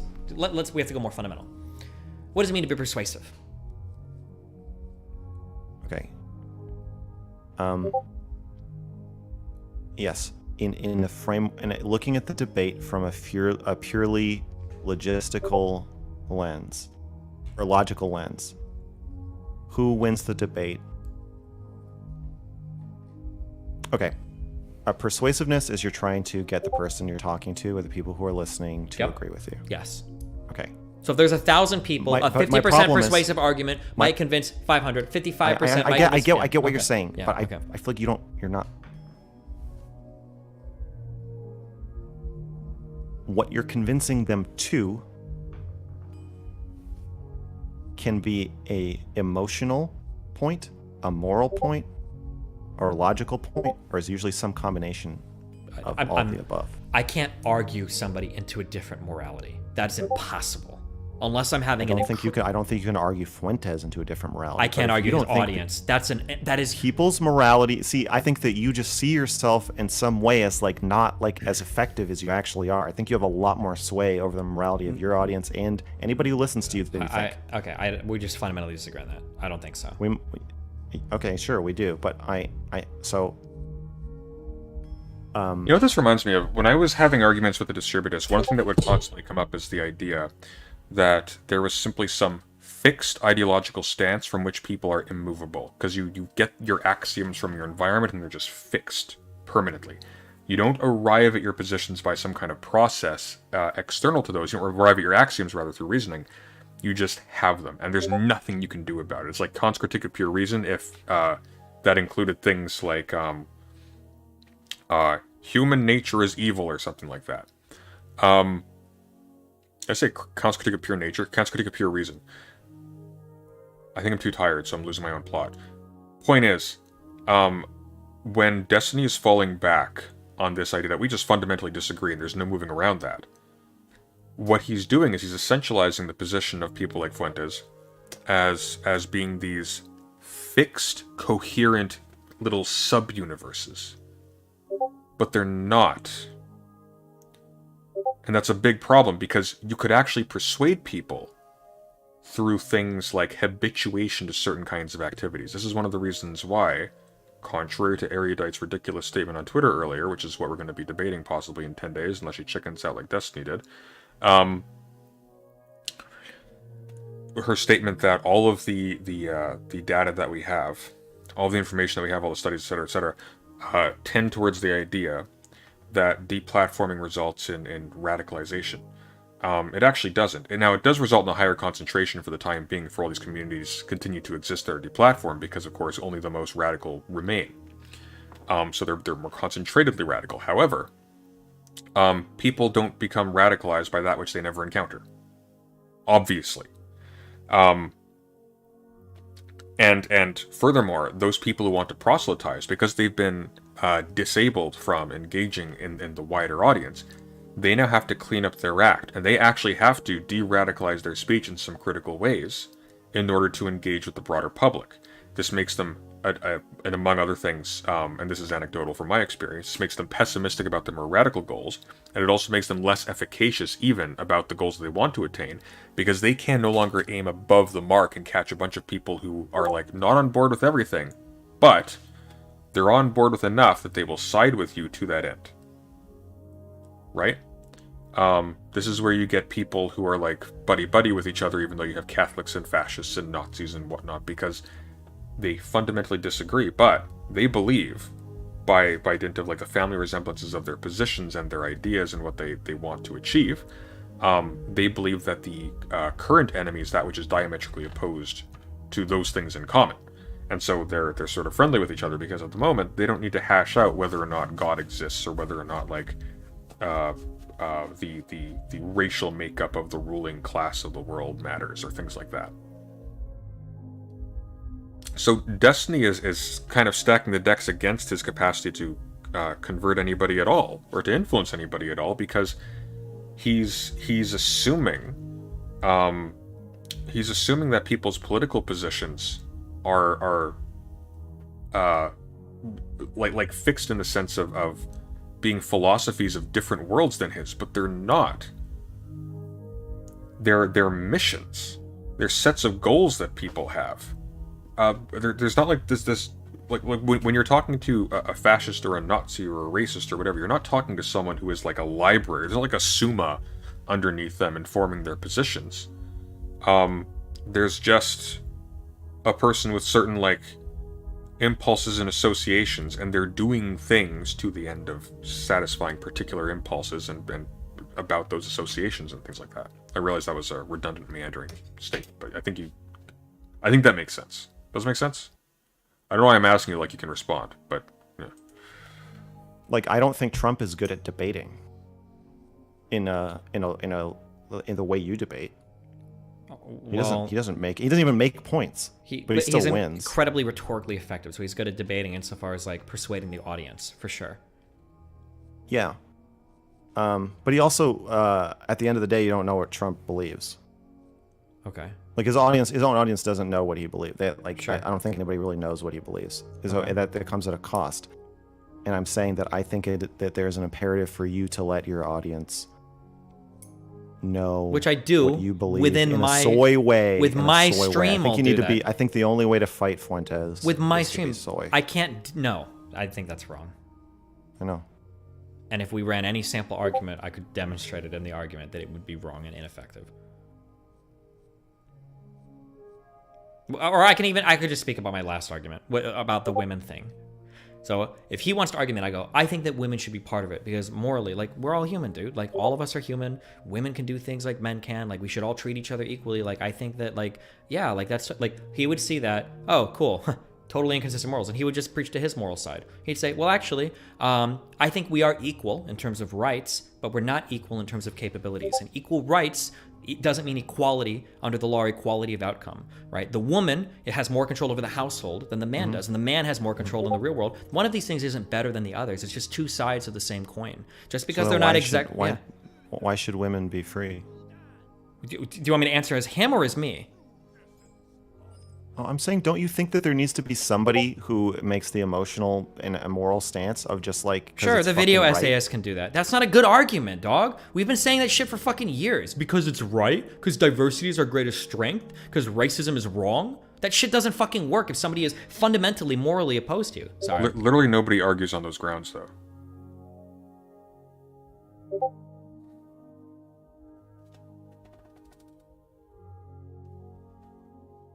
I'm not trying to destroy my voice. But I just don't think that, like, the moral arguments are very effective. Like, you have to hit them They're not effective on their own, but I do think we still need people saying racism is wrong. Yeah. It's okay, not wrong then somebody because can it's go... illogical. Because there are times where it is logical, but still wrong. The problem is people are giving logical reasons to... That's true, but I don't think people are generally arguing that racism is wrong intrinsically. People are arguing that racism is wrong because it commits you to irrational prejudice against certain people who may be otherwise able or useful or what have you. And it also makes you like cruel and things like that. And that's downstream from like ethical commitments as well. But I don't think generally the argument is that racism is just categorically wrong. Obviously, people who are racist don't think that, so that would be a pointless argument to have. Like, there are definitely people who do make that argument, but I don't see that as a prevalent strategy.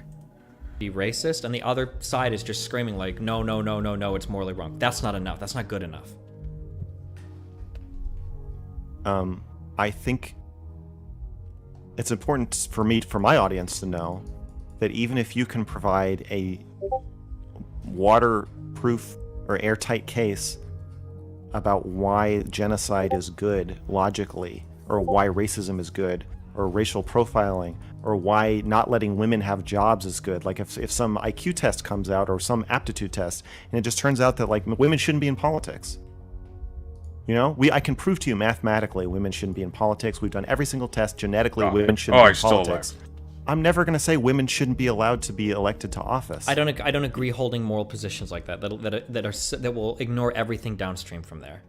That's not how I fight my battles, and I don't even believe that to be the case. There is nothing downstream from it. That's what I'm saying. It's a bedrock belief. If you of literally mine. believe that women are not fit for politics, then maybe they shouldn't be in politics. That would be the next logical step. It wouldn't be. I and so- understand that. That's what I'm arguing against. I'm saying even if it's the next logical step, I still think it's wrong, and I don't want it in my society. Okay, your position is destructive and corrosive to society. And anybody that is educated on these topics, and they will because their audience is talking about it, will see what you're saying as leading to the destruction of society. I can give you a really good example of this. People on the far right believe in race realism. They think that differences in IQ between people can be accounted for by the races. They're familiar with people like Jordan Peterson and his speech about how in the military, they have a test. You take an IQ test, and if your IQ is below, it's either 75 or 85, you are worthless to the army. They can't find a single job for you to do, not even one job. And this is something that we have to deal with. And they'll go, I remember that from Jordan Peterson. Then they'll say, I remember the bell curve. I remember Charles Murray. When Charles Murray's talking about the bell curve, when he's talked to Sam Harris about it, he's not talking about a hatred for black people. He's saying that if some people in society are so dumb, and if some races are so far behind, we should look at that as a moment of compassion. We need to help these people. Black people are too stupid to be engineers or scientists or blah, blah. Well, no, because he also talks about removing funding to helping these people attain those ends as well, so there's a level of contempt there at least. He's not compassionate towards the poor inferior races. He couches what are really cruel suggestions that would deprive them in the language of compassion as an alibi, which is again the same kind of thing that someone like Nick Fuentes will do. It's like you have to have like a like a little bit of practical sense about this. We weren't born yesterday. We understand that people can lie and that we have to make judgment calls. This is why judgment is a thing that is good to have, especially in politics and stuff like this. Blah, blah, blah, blah. So we need to give them welfare. We need to do that, right? And now if they go to a race realist, a far-right political leader, he'll say, okay, well, we know what Jordan Peterson says to be true is true. And we know that what Charles Murray in the bell curve says to be true is true. We know that other people that have talked about this is true. Well, now we need to figure out how do we want to build our society? Well, do we really want minorities in it that we know biologically are not only going to be a drag on our society from a welfare perspective, but they're going to be a drag on our descendants by bringing them down with their tainted genes that are going to cause them to be like less politically and less intellectually and less career. Technically, at least for the time when people are getting welfare, they're always a drag on their society in some sense, right? Like that's kind of what that means. It's the allocation of resources towards the good of its citizens, even if they're not transactionally contributing to it at this moment. That's kind of why we have communities.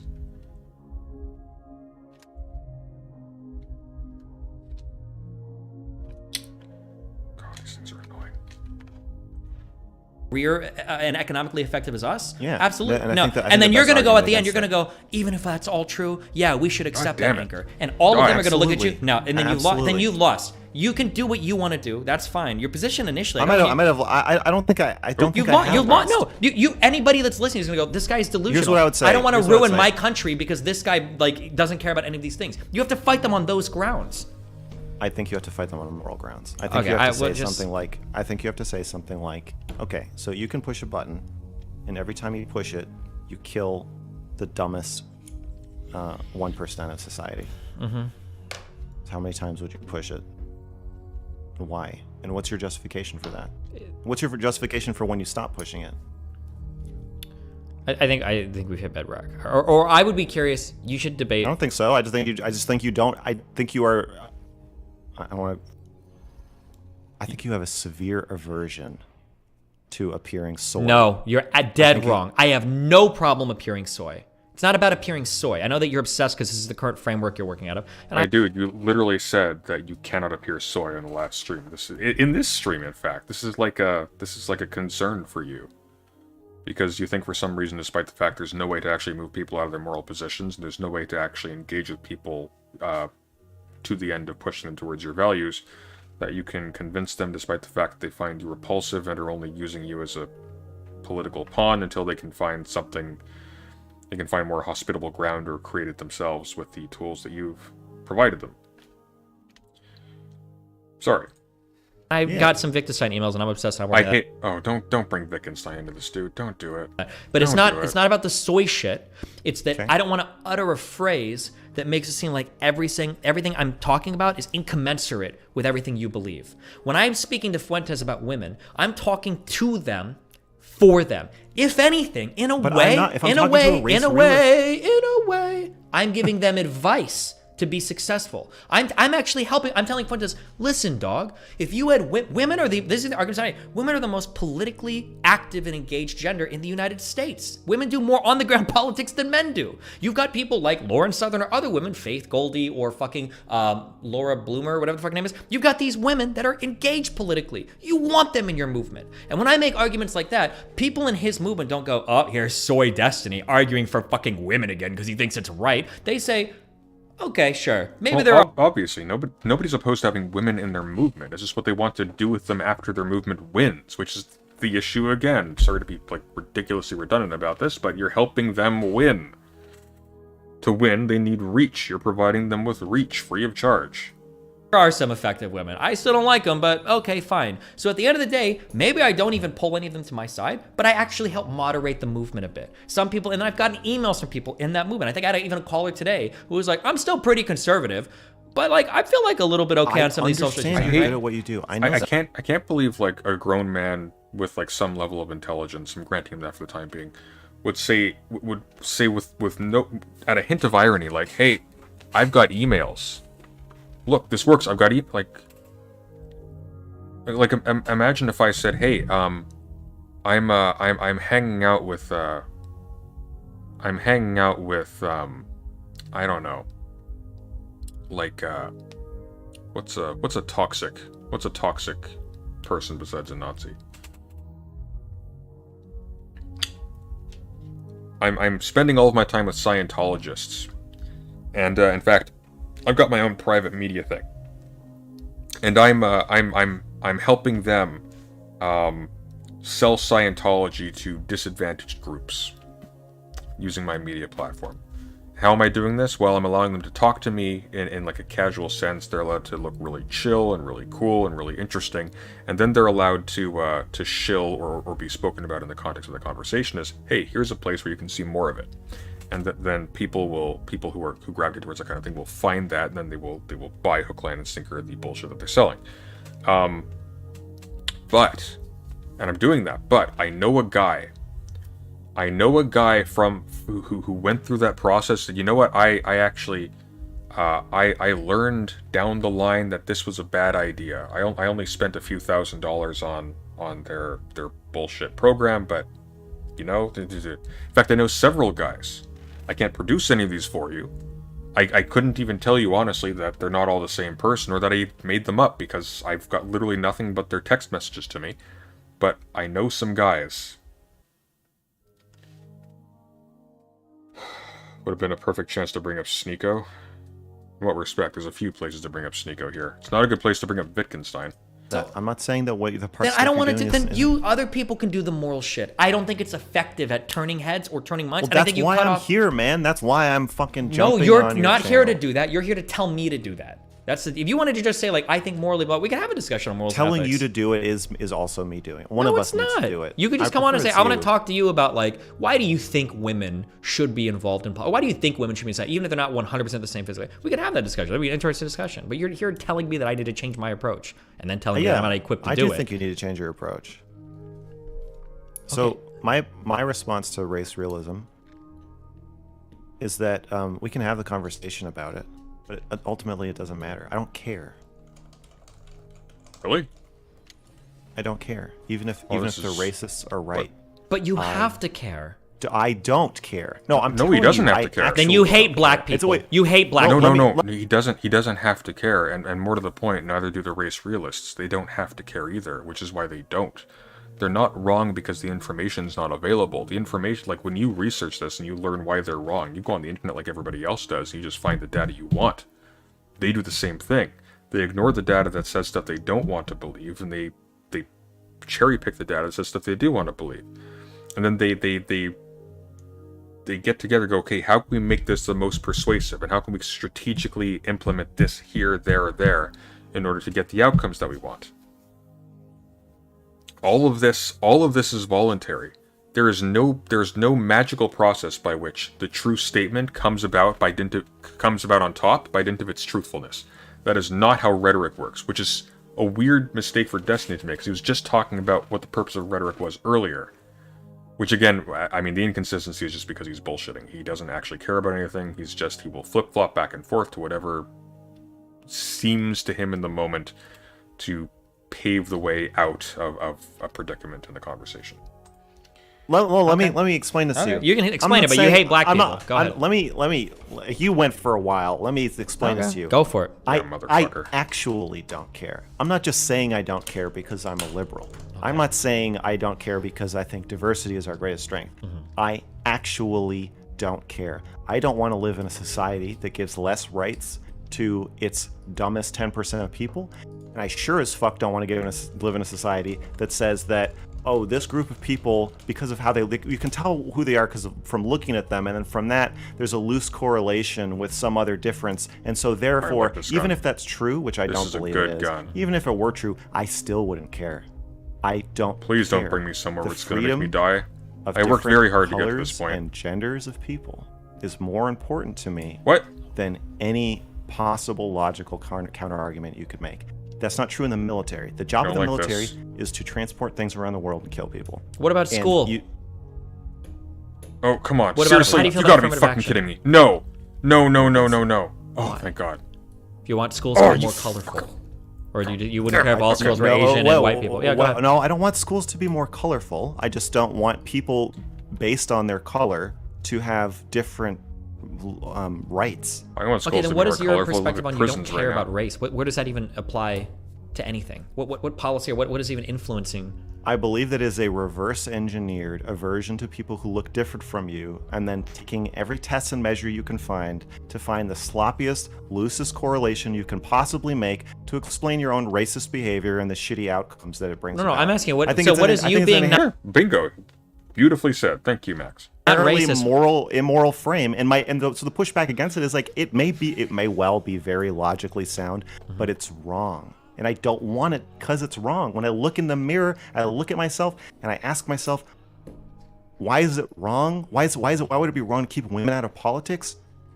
Yeah, there's practical arguments you can make, but I want everybody to know that underneath the practical arguments, it's just wrong.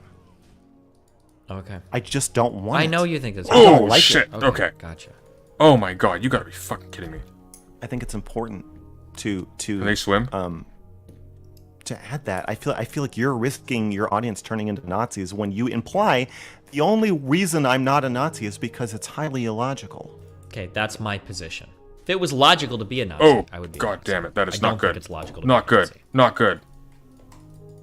And She that's dead? what- Okay, Did I kill him? then your system sucks. Okay. No, your system does not have to be based on logic. Okay.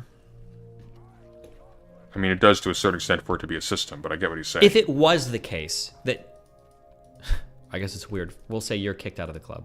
If it was the case that Jewish people were conspiring in a way to destroy white people across the Western That was a terrible nations, level. The Kalergi plan is real. There's white replacement is actually happening.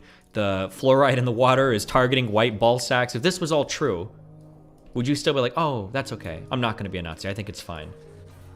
If logic compelled you to do of so, course. like That doesn't lead to Nazi. It doesn't like if people are plotting against you, then you need to stop them. But I don't think you stop them by rounding them up and killing them.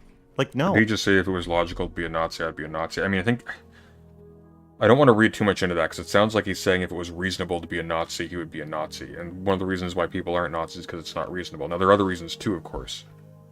It would make you averse to the reasonableness if it led you to a Nazi position. But if you have no conscience and you think the goodness of a point is directly connected to its reasonableness, then I kind of, like, I can see how somebody who's naive can kind of make that jump. It's just a stupid statement. This is like the kind of thing an arrogant first-year undergrad in philosophy would say.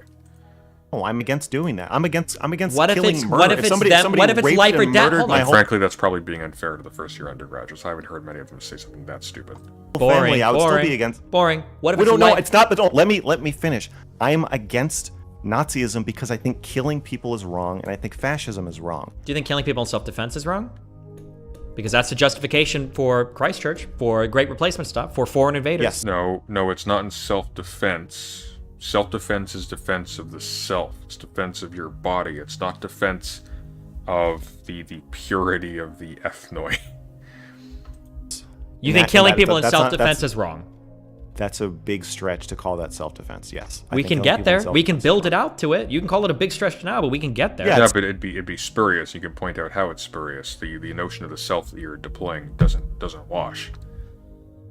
Furthermore, the notion of self-defense as being justified only applies within the context of an existing legal system. Like obviously, like in a state of nature, everybody has the right to do whatever they want, because there's nothing impinging on them doing whatever they want. So to say they don't have a right is to say nothing. But when we're talking about, like, does somebody have a legal right to self-defense, or is self-defense inherently justified, that can't involve, like, these massive social constructs that come with their own normative force that would prevent that from being the thing that obtains. Your community is not yourself. And moreover, private citizens don't typically, in a general sense, have the right to become vigilantes and determine what is the exceptional case, to decide of their own volition who is the enemy and who is the friend, and to choose that here, by killing these people, I am defending the community and I am doing something the community somehow mandates to me. Like, they're still acting criminally. The community is a community because it has some kind of form, insofar as it is a community, that unifies its action or its existence in some way. So there will be some element of it that has the right to make such decisions. It can still make wrong decisions. So you can have the right to commit genocide, for example, and I mean this in a very, like, specific way, in an ethical sense, insofar as you have the right to determine the character of the place over which you have sovereignty, if indeed we are talking, when by you we mean the sovereign power, because definitionally it's what that means. It's literally what that means. It's tautologous. That doesn't mean it's morally right in sort of an extrinsic sense to that, but that's a separate question entirely. But just because it has the right to do that, just because the United States, for example, the government of the United States, technically within the law, can decide who is a citizen and who is not, and then persecute those who are not citizens, provided its own constitution doesn't in some way protect them, so it's at war with itself in order to facilitate that persecution.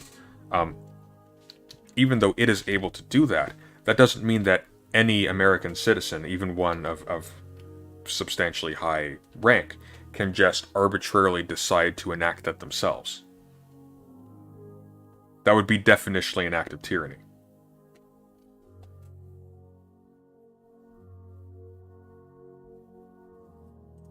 At some point, okay, do you believe me that if somebody was going to hit me in the head with a baseball bat on the street, I would shoot them? Like, Sure. you know, What if that somebody is an MS-13 illegal person that a Jewish fucking backed senator like pushed to legalize to bring into this country? Do you think you can defend yourself against the MS-13 person? And at some point, if you believe in the Jewish... No, you can't. You can't. Period. You can't in law. You can't reasonably, because you're inciting basically an act of civil war, albeit on a small enough scale. It's probably not going to cause a civil war. And furthermore, you're the aggressor. You can't. What you would be doing is murder motivated by fancy. For Stephen, it's self-defense until black people do it. I mean, that's interesting, because what the hell was he talking about with the BLM thing? I guarantee you he's not going to show them that kind of generosity. You know, they just have a different point of view that you have to engage with positively. You have to meet them on their own turf. Yes. Yeah, and then at some point, do you think, except Shaylin? What if it was the case that the people that were brought in and are continued to be brought in are changing your electorate and are being pushed by shady money that's all tied to Jewish people and are being pushed for the express purpose of getting rid of people like you, pretend you're white and not Jewish, but getting rid of people like you from the country? Hold on, all I'm trying to say is that you can build out No, you can't. Okay. There's a line that I will just draw, and the line and you'll actually say, already drawn. No, wait, okay. Stop. We have a law in every state that states when you can shoot somebody, and I think they're all totally reasonable. Exactly. You can bring up any law in any state, and I'll say that's the line I would draw. I think we've done a great job of drawing the revolution of the United States was against the law. True. That's not an argument against it, right? The problem is that at some point... It is. It actually is. Okay. There were laws against the protest that Martin Luther King did. That's not an argument against it.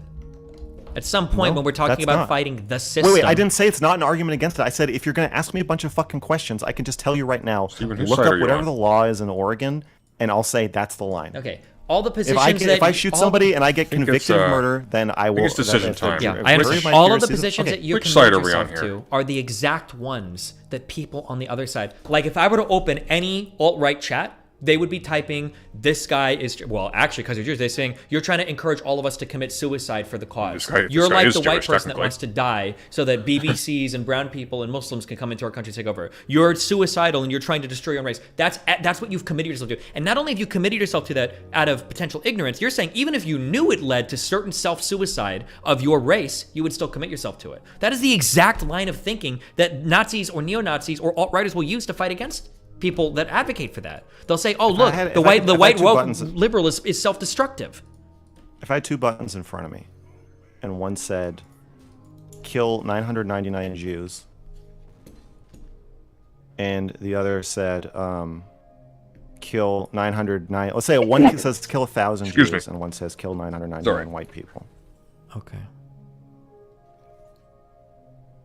Wait, no, I said it backwards. 1,000 white people. Not you get what I'm saying. I don't care. I don't care about the existence of my race. If I had to choose between killing 999 Jews and killing 1,000 white people, I would kill Jews. Okay. There are some people that really... The do only care race about that the matters existence is of Mario the Kart. race. We kinda I have- know. I want to be able I to know. talk to those people. Or Bloodborne Kart. That's fine, but Actually. you're bouncing That all used over to the be a thing. fucking place, man. I'm not... Everything you're saying is changing the subject. Okay, my bad. I'm saying I think there is a place for moralizing and having a moral stance in these conversations, and you're just trying to come up with something to confuse me. You're like, whoa, the MS-13 baseball bat thing. Where the fuck did that conversation go? Just like went out the window. The point of Let's that go back to it. Okay, Yes, sure. I Let's am go back to against- it. The point of that conversation Okay. was, let's say there's a group of politicians that are funded by Jewish money, and the goal of those politicians is to make it so that more people come into the country that are non-white, and the express purpose of bringing them to the country is, one, to change the electorate, or two, to increase the crime rates, or three, to increase the multicultural birth rates, such that white people are eliminated by either, one, losing their voice in the electorate, two, getting murdered by some of the people coming into the country because minorities might commit higher crime rates, or three, getting bred out of being pure white because white birth rates are down and interracial birth rates are up. If that's the case, and all of that is being led by Jewish money, and that was all the fact of the matter, then to go around and say, well, I'm principally opposed to being a Nazi, blah, blah, blah. No, of course, at that point, any reasonable person is going to go, holy shit, I need to fucking revolt. I got to do something. I got to fucking do some shit because my fucking entire race is being fucking destroyed by like a higher fucking movement. That's why I'm saying you can't say, well, logically, no matter what the case is, I'm morally, principally convicted with these positions. That doesn't make any sense. Well, I got Okay, well, which brings us back again to the heart of the matter. Sorry to be redundant yet again, but then why are you supplying somebody who is a principal mover in your country, a principal spreader, a social carrier, if you will, of that notion? That's a bad use of social carrier, by the way. That's wrong. That's not how Baber uses it. I'm just using that badly because I'm tired and it's almost 3 a.m. But a social vector, that's the word I wanted to use. A major social vector of that idea. Why are you supplying him with access to a massive audience, with access to, like a super intense hotspot for the algorithm so that everybody's fixing on these engagements where he's able to sell himself despite his reputation outside of these as like a horrible person. He's able to sell himself as like this charming, awkward, funny kid with some interesting ideas that people can just kind of start to like him and then absorb his material less critically over time, which includes, by the way, impressionable idiots like Sneeko, whose audiences will also do the same with them. Why are you supplying him with the tools to do that better? It's obvious. Nobody's complaining about you having debates with him. I mean, people probably would to a certain extent because at a certain point the debate's been had, and you're literally just continuing to give this one particular fascist an elevated status relative to his competitors, some of which might be more reasonable for all you know. But nobody's really complaining about that. People are complaining about there being no justification for these engagements. None. In fact, given like the nature of how you present yourself and Melina and your how you like monetize and exploit your family life for content on stream and all this other stuff that makes you repellent to these people, Nick ends up looking like the better and more appealing member of that cohort.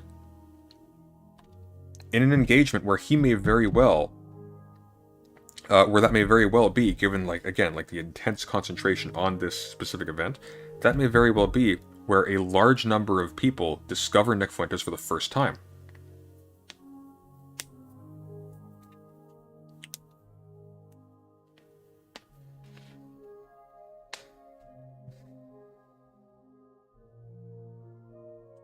Tell you what, okay, Sorry, okay, go ahead.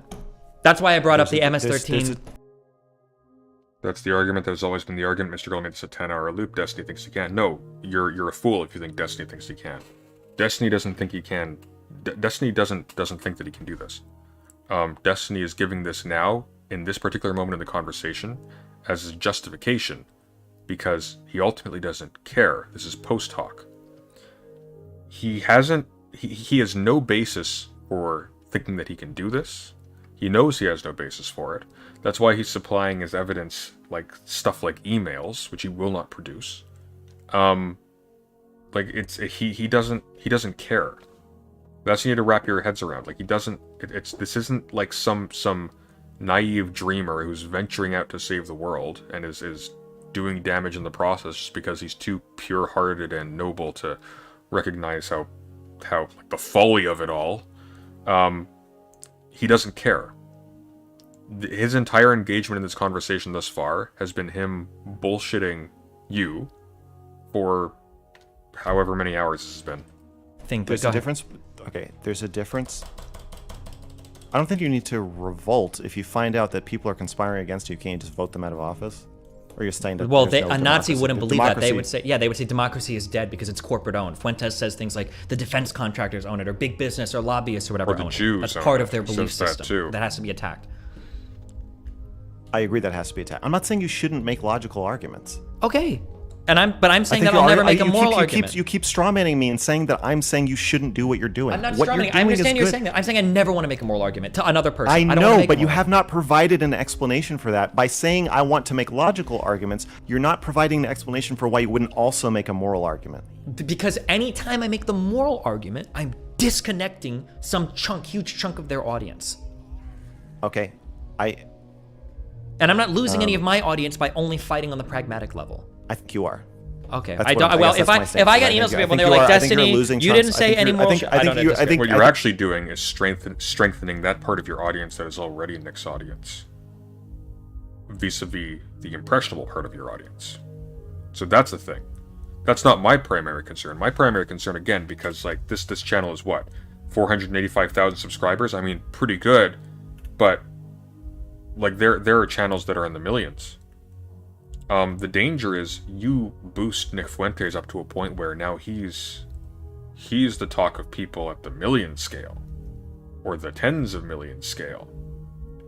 Now this is a different problem. This is out of your hands. This is a big boy issue that Steve, even you are not big enough to be at the table for.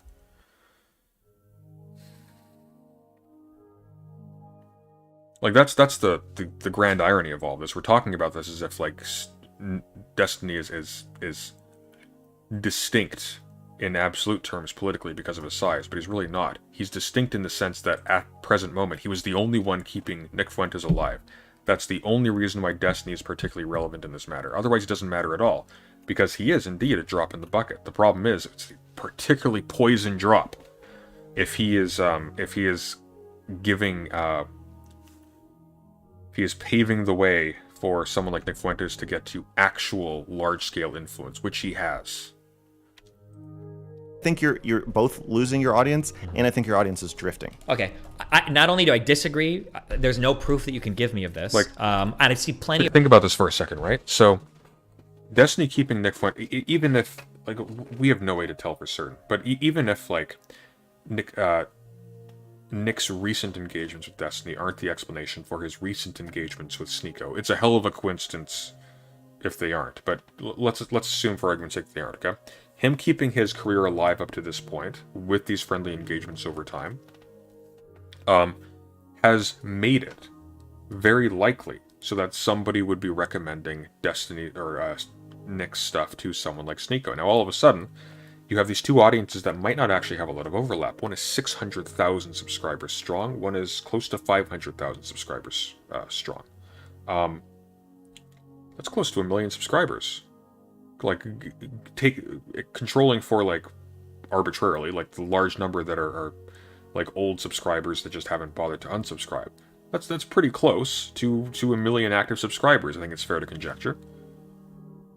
Okay, well, that puts him into a situation where he is now being talked to by two roughly 500,000 subscriber-based channels that are somewhat disconnected. He has reach that is greater than both of them, potentially. He's now going to be talked to by other people of that scale, or slightly larger, or even slightly smaller, but more of them. Like, it's actually really dangerous. Oh, Sneeko. Oh, right. Sneeko has two channels. So Sneeko has one channel. I think that's the Sneeko one. That one's 600,000. But then his main channel is over 1 million. So, like, fucking hell. Like, it might even... It's probably too late, honestly. Like we're talking about this as if this is perspective, as if we need to convince Destiny of something. First of all, we can't, because he has no soul. But secondly, it might be... The cat's out of the bag. It might be way too late. In fact, SDL had a tweet... earlier, a Twitter thread, alerting YouTube to, like, the anti-Semitic stuff that Sneeko's been getting in when he's talking to Nick Fuentes. If that gets Sneeko cancelled, that is a very good thing. SDO will have done, Socialism Done Left, that's Merrick's partner, will have done more for progressive causes than Destiny will have his entire career if he neuters that. Because, like, Sneeko's pretty close to Nick Fuentes already in terms of his politics. Like, they're extremely dangerous. Minus probably, like, some of the race stuff, I would imagine, outside of Jews, but, like... Like, I remember watching on stream, it was the only time I had encountered his stuff up until that point, him watching a Crowder interview, and a trans woman was debating with Crowder, and he just couldn't get over the fact that this trans woman had big forearms. He was just laughing his ass off. This was just like the most funny and repellent thing in the world, that, like, a person who had, like, a certain wash of testosterone in their system growing up would have large forearms and then would dress as a woman. It's like just the zombies.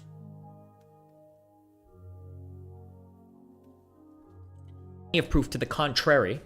Oh, and it's weird too. Like, I sent him a DM earlier about this because it was bothering me. SDL is an extremely competent speaker. He has politics I don't always agree with, but he's an extremely competent researcher, speaker, and debater. And he is an extremely conscientious person. And he made some off-color, ironic joke remarks that, by current standards, are the tamest things in the world. And he got chased out of YouTube for it. And it's like, you compare it to now, it's like parody. Destiny's 100 times worse. Vosh has actually sexually harassed someone. He's admitted to this multiple times. Mr. Girl abuses his girlfriend on video and claims it's completely real. Claims he raped someone. Says it's completely real. May or may not be a pedophile. Carries water for people who well, we'll leave that one aside. Has really toxic ideas about consent. Tries to spread them. Like, Hawes. Fuck Hawes. SDL is, like, the tamest character there is here. Oh, Bad Empanada. Bad Empanada is like a fucking psychopath. And he said way worse things than SDL. I mean, granted, generally targeting Indians in particular, but, like, way worse things. SDL is still around. I think SDL should be around in a more substantive way. I think people like that are needed right now.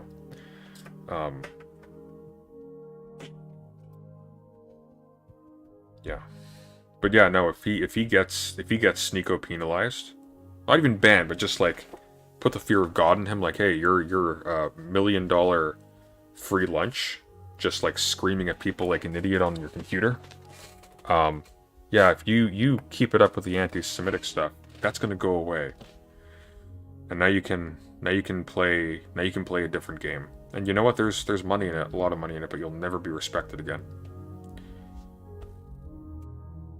Wait, do you still think he's a pedo? Like he's been investigated by the FBI? I don't think the FBI really has the capacity to determine if somebody is a pedophile. The FBI can only determine if you engaged in like crimes that are associated with pedophilia, like distributing or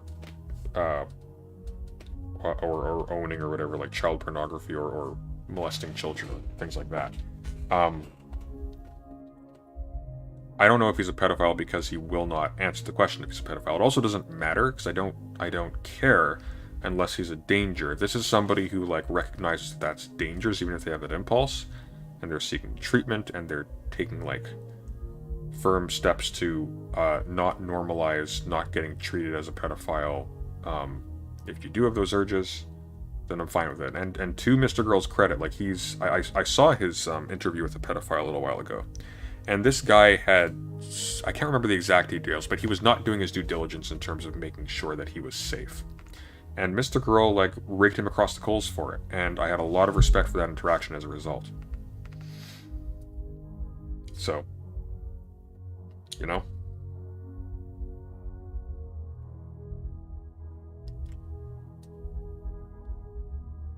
SDL supports Merrick a lot, so SDL is there as far as I know. Yeah, I mean, SDL's there. He's reached out to me a couple of times to offer help with research and things like that. It never came to fruition, but I really appreciated the gesture. But I think I would very much like to see people like that becoming prominent again, because that would represent a resurgence of really high quality analysis and actual like conversation and debate that'd be worth having. So, what is the next big Sunday school topic? We're going to start that soon. I might take tomorrow off because we're going to like 3 a.m. I'm going to be dead tired after this. But I want to go into stuff on eugenics and racism, specifically with respect to indigenous people. There's a really good book that's been recommended to me by one of the smartest people I know that we will be likely going through live on stream. I want to transition then to, appropriately enough, trans issues, specifically because it's topical at the moment. Issues around like the distribution and the production of HRT, safety, things of that sort, politics surrounding that. There's a few things. I also want to look into, and I owe Brooks for this one, canvassing is an extremely difficult thing to do these days and is decreasingly effective. And so political outreach is almost entirely falling to major public figures, and there's almost no capacity for private individuals, even operating in concert with the party, to actually go door to door, because you will be shut out, or you will be assaulted, or if you're in a call center, your calls will be diverted or blocked. Like, how do you actually engage in democratic political canvassing and proselytization in present day? That'll be something we should look into. President Sunday, what are your thoughts on Mouth the Infidel?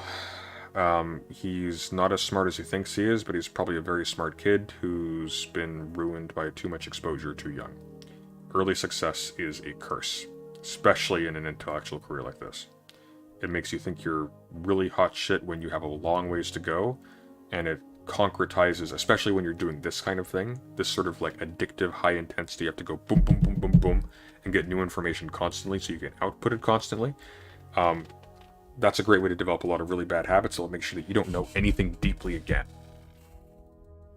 Like this stunts you. It stultifies me a lot. Like it's painful to actually go back and read afterwards because you're exhausted mentally. I do it. It's hard. My reading is slowed down tremendously. I'm at like 10 pages a day, if even. But which is why like short little essays, like the chapters in like Sellers' Science, Perception, and Reality. Granted, Sellers is hella dense, but like it's hard. I haven't heard much from Mouth the Infidel. I think he's gone kind of quiet.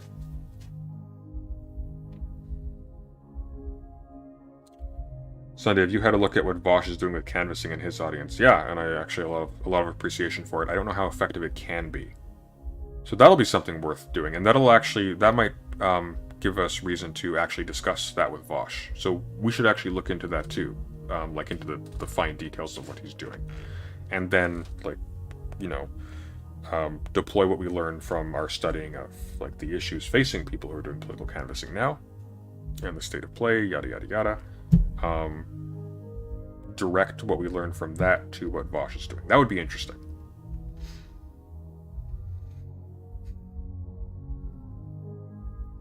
Yeah.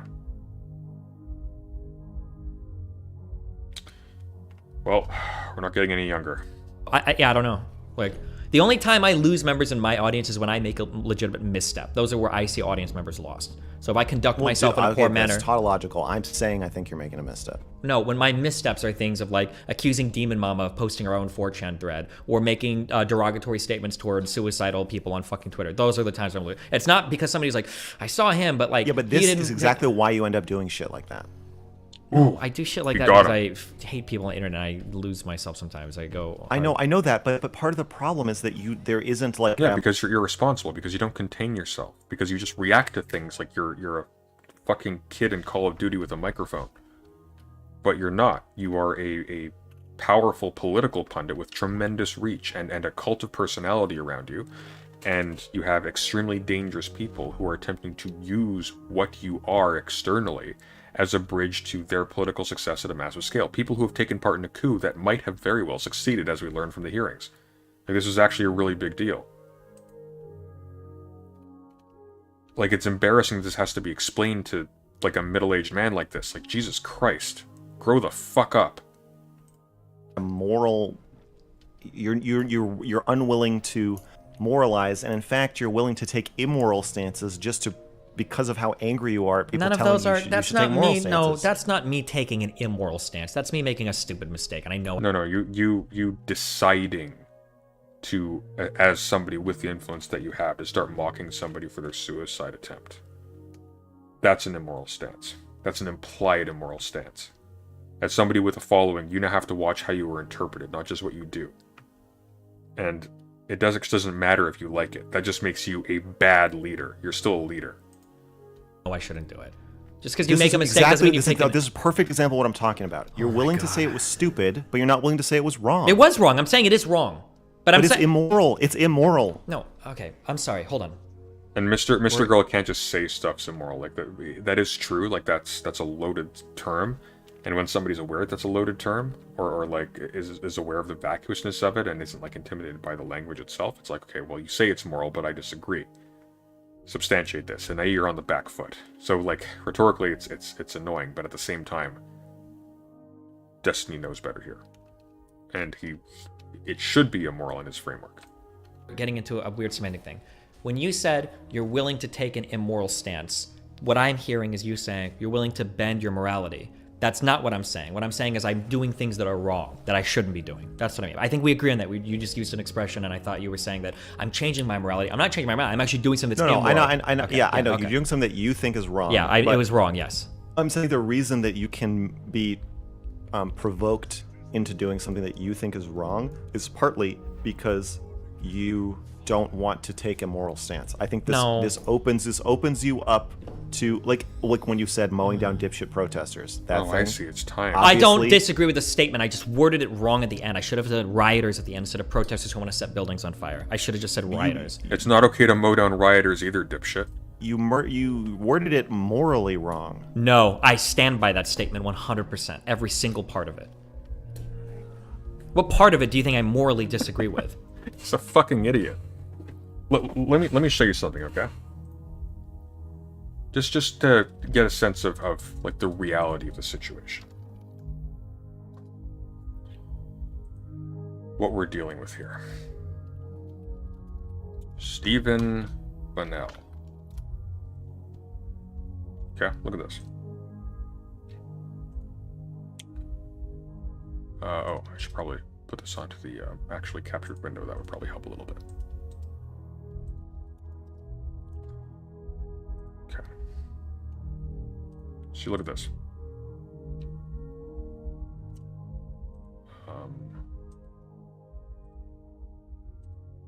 Sorry, bear with me a sec. Here we go. Okay.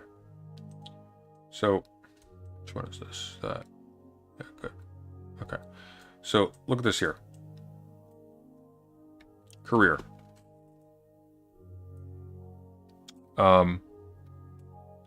This is on Wikipedia. Okay. Let me move myself so you can actually see it.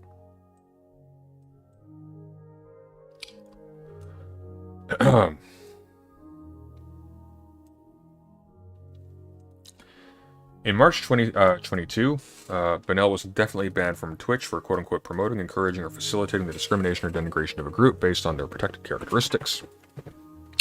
On July 18th, 2022, allegations against Bonnell were made by a oh, this is the Keffels thing. Oh, here we go. Sorry, it's in political views and activism, okay? Political views and activism. Bonnell led another canvassing operation in support of Mark Gudgel for the 2021... Am I covering this with my face? Yes, I am. No, I'm not. Okay. Bonnell led another canvassing operation, in support of Mark Gudgel for the 2021 Omaha mayoral election. On March 3rd, 2021, Gudgel officially cut ties with Bonnell over the latter statements regarding riots at the George Floyd protests. In a statement addressing the change, Gudgel said that Bonnell's incitement of violence runs contrary to everything I believe, Bonnell's incitement of violence runs contrary to everything I believe, and have dedicated my career to as a public servant and educator over the past 17 years, quote unquote. This is forever. This is Stephen, forever. Insofar as he will be written about at all, this will be noted. He is a failure that even a minor local politician, in absolute terms, like a mayoral election, minor, a minor politician could not be associated with. He is a liability. For the only time he has had like he's made a direct attempt to engage with actual politics in favor of something that he believes in, he has become a liability to it. That is this is the tombstone of his career. When he's long gone, 100 years from now, this will be known. This will be known more than any of the arguments he has had on YouTube. Forever. That's just how it is now.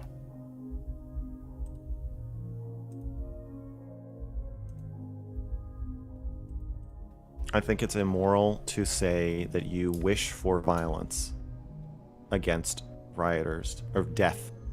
You wish death upon rioters until they stop rioting. If you believe that, then why wouldn't you just say the police should just shoot them all?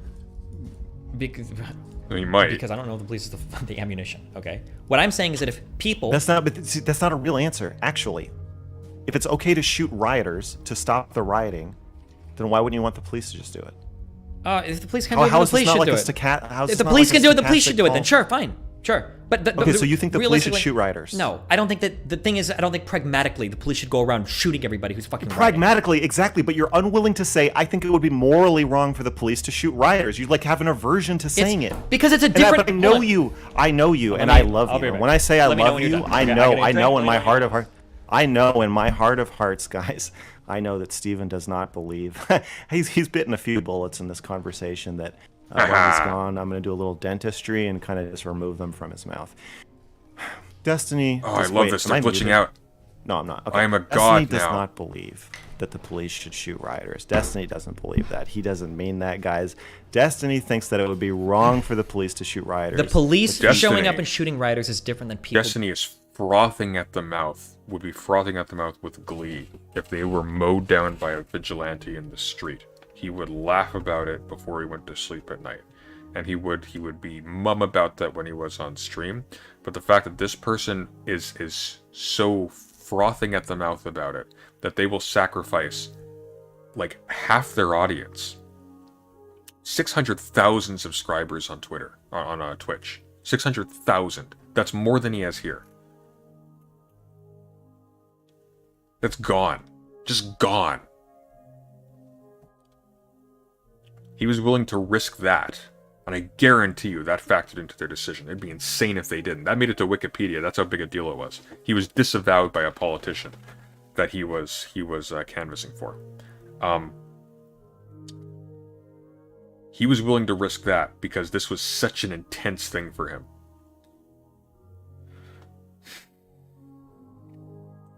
Defending their communities. It's a fundamentally different thing. It would be wrong for the police to shoot rioters. It's complicated. I don't know what the answer to that one is. That's a very difficult question. No, it's not. You Stephen. can laugh if you want, but the your reason bullet why biting- now your bullet I'm biting going is to impressive. I'm going to talk about riots and the police and the difficulties thereof, because you know what? People on the far right and people on the far left and people in the center have no fucking idea how fucking You're complicated wild. it is to deal You're with wild, riots. dude. They're very hard to deal with, okay? The problem is when you have riots is that you have a limited number. Where's Mad Tips at? Where's my fucking Portland dude?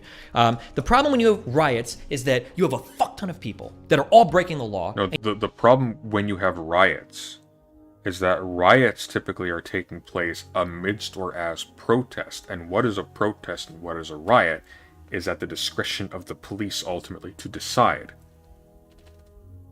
So, we got a bit of a problem here, Steve.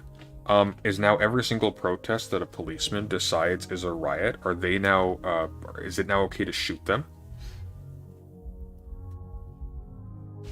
Like, what are you talking about here? It actually isn't that complex.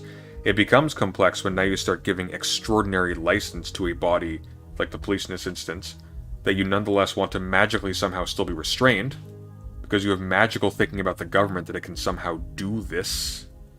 Like police aren't a bunch of like high school dropouts in most states that are only there because it's an easy career that doesn't require an extensive education in advance and guarantees a $50,000 a year salary after a year. Like,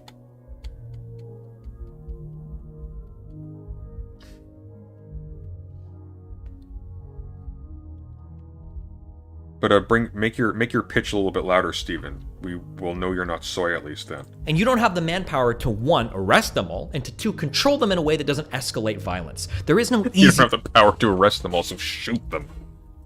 Fucking moron. You can't shoot them all either, dipshit.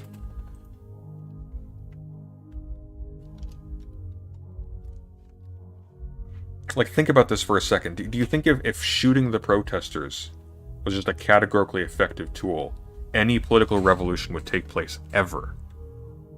Any protest would take place and succeed ever?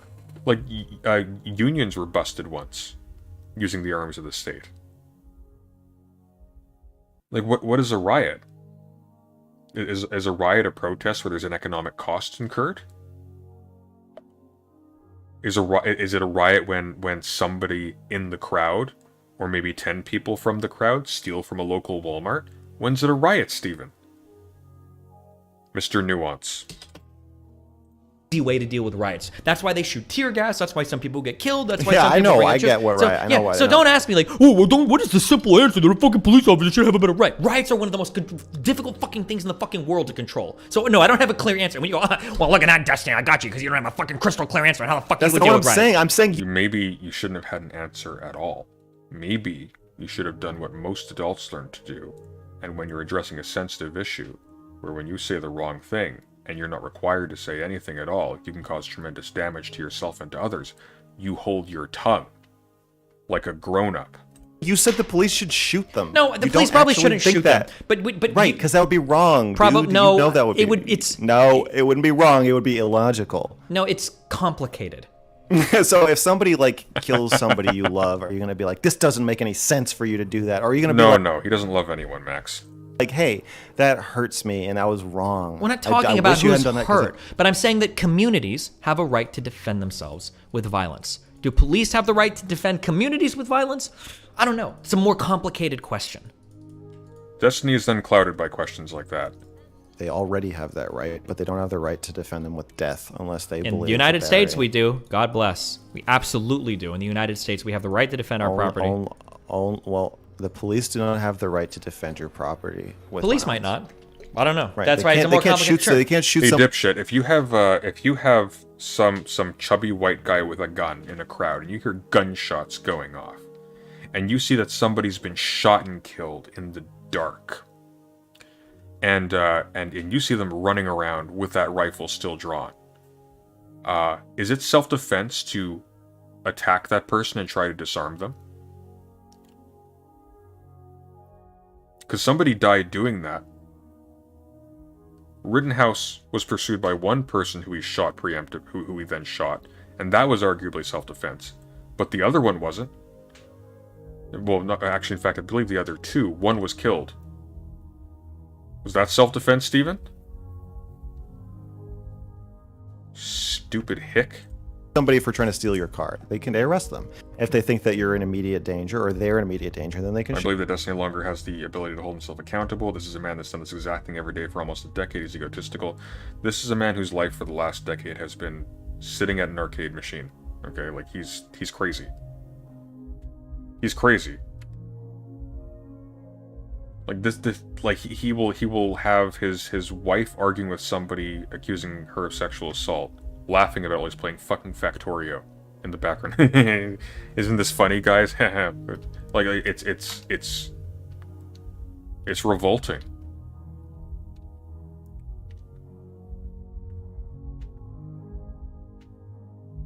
Yeah, fatally shot two would another, yeah.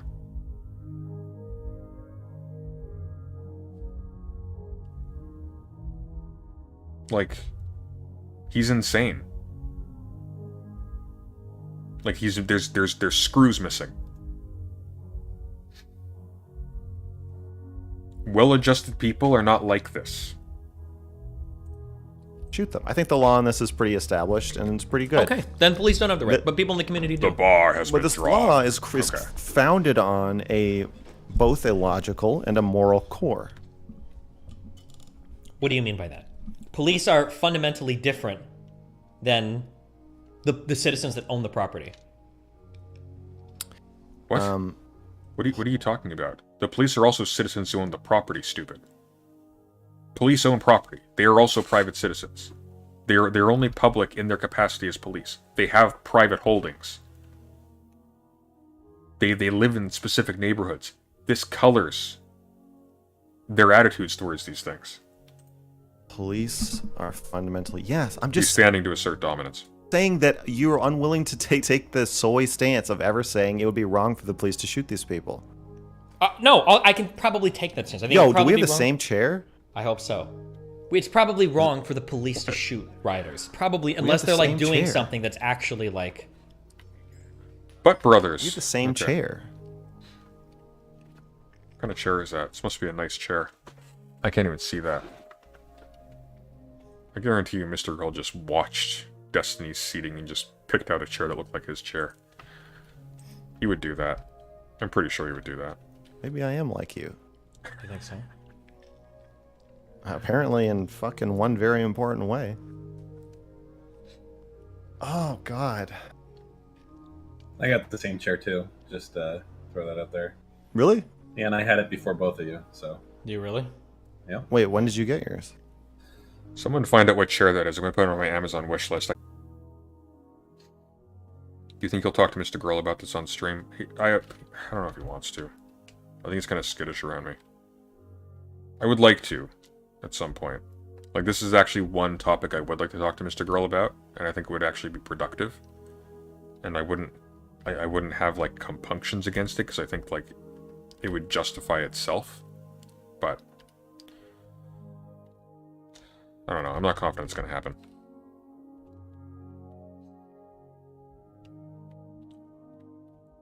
He's a prissy creature in his own way.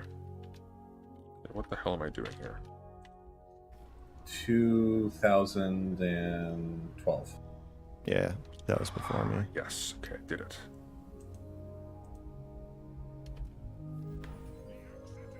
Oh, fucking hell. Dan, what do you think? About what? You have this is interesting. I assume that you see some of my side on this, but you also have a similar aversion to appearing soy, or I think you do. There's going to be no spawned enemies here. I don't know. I don't know enough about the subject. Ooh, of boy. comment, Okay, so here we I'm just go. gonna kind of not get involved for a few reasons, but you do you, Okay. man. You're I'm not going to excited get for it. involved, really? What good are you then? What do you think of the meta conversation? This is like an important conversation. Why What's that? why have a career talking? Do you think Your voice is think going to be I'm- worthless. being rhetorically ineffective, shouting over Steven? Do you think I'm doing the things that you said I was doing yesterday? Who is this guy? Do I think that you're? Oh, this isn't one of the bozos from yesterday, I was don't it? fucking know, man. Arguing with Steve is It's not, funny. Every time I talk to Mr. Girl, he keeps complaining because I call people stupid. I will never stop. Like, what is this fucking standing shit right now between you two cringe fucks? Well, my back hurts, and He started standing, I so don't I know. figured we would just. I have to stand. My physical therapist told me not to stand or sit for extended periods of time. I've started to have to set up 2 cameras. I just switch back and This forth is a between big them. ass level. Gotcha. Cool. What is this? Yeah, it's not a Gold power key. play. These are both the It gold fucking key. seems Okay. like a power play. I'm gonna be honest with you.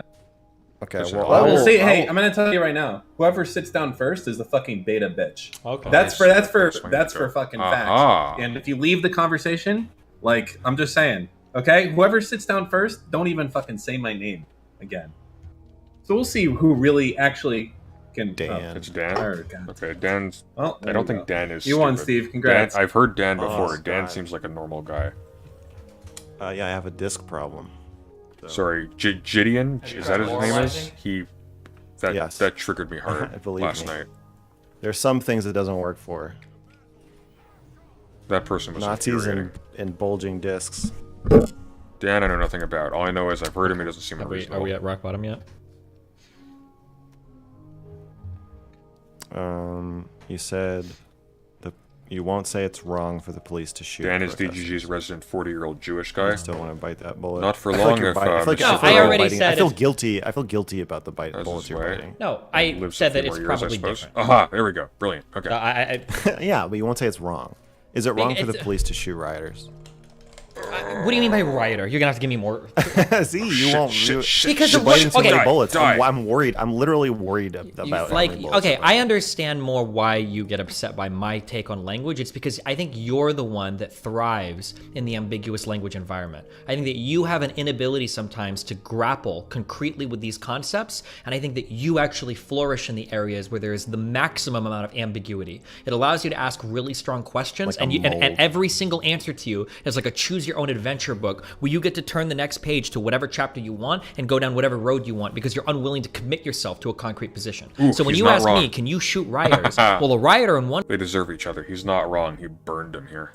sense could be defined as a person that's outside at night at 10:01 p.m., 1 minute past curfew, Oh, it was Abba and Gideon. Yeah, I can't stand those two. They were dumb as bricks. or it could be a dude that's trying to set a building on fire with a family And inside. to be clear, not dumb as bricks because they're like they can't think. They're dumb as bricks because they have contempt for serious conversations and they were just being stupid goofballs throughout the entire conversation and not contributing. It was obnoxious. And you ask me, is it okay to shoot either one of those Like, people? I What don't know. I think there are conversations where if you're going to take part in them, you actually do have some kind of ethical obligation to take them seriously. And they were failing. stupid language game to play. How the fuck could I ever answer that question if you're not willing to provide a little bit more clarity about what you mean by rioter? But you don't want to provide the clarity because you want to prove the point that, well, actually, when I use this definition in this way, I can make this, I can make this as favorable as I want. Gideon has 5.5 million subscribers. Yeah, well, how many subscribers does that jerk off who filmed himself finding a dead body in Japan have? Like, I don't care. At a certain level, actually, it seems to be like a particular kind of moron who gets to that scale. And that's what you want to do instead of actually answering the question, what is a rioter? And then you could give me a simple Or a answer, shark and then I like can give you a simple Markiplier. response. But you're unwilling to do that. Okay. Instead, you laugh like the Giga Chad, and you say, ha ha ha ha, I knew you wouldn't answer this. I win the debate. Can I respond? You go, yeah, of course. You're straw manning me. This is bullshit.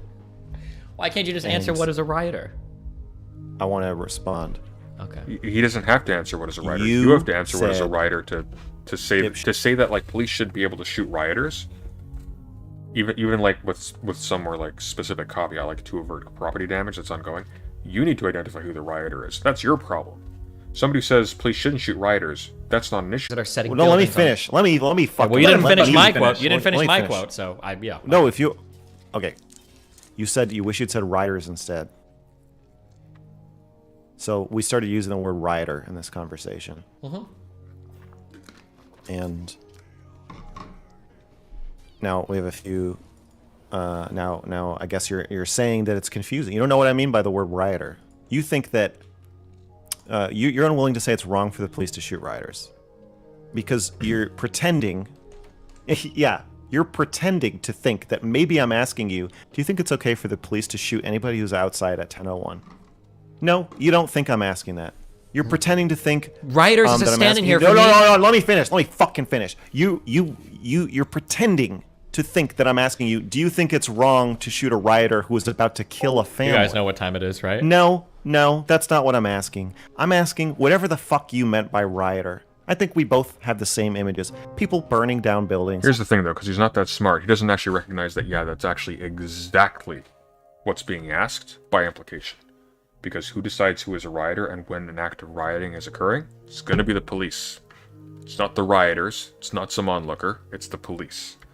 The police, which, by the way, acts as their own self-preserving cabal that will defend and obscure unethical actions taken by them, like any mob would.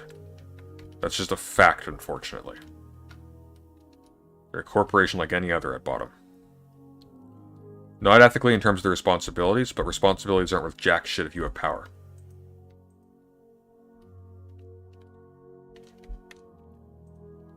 Throwing shit through windows, flipping over cars, punching each other in the face, rioting. Now, I assume when you say, it might be okay for the police to shoot rioters, or when you're talking about mowing down dipshit protester or rioters, I assume you were not talking about people who it's legal for the police to shoot or for other people to shoot in any circumstance. Right?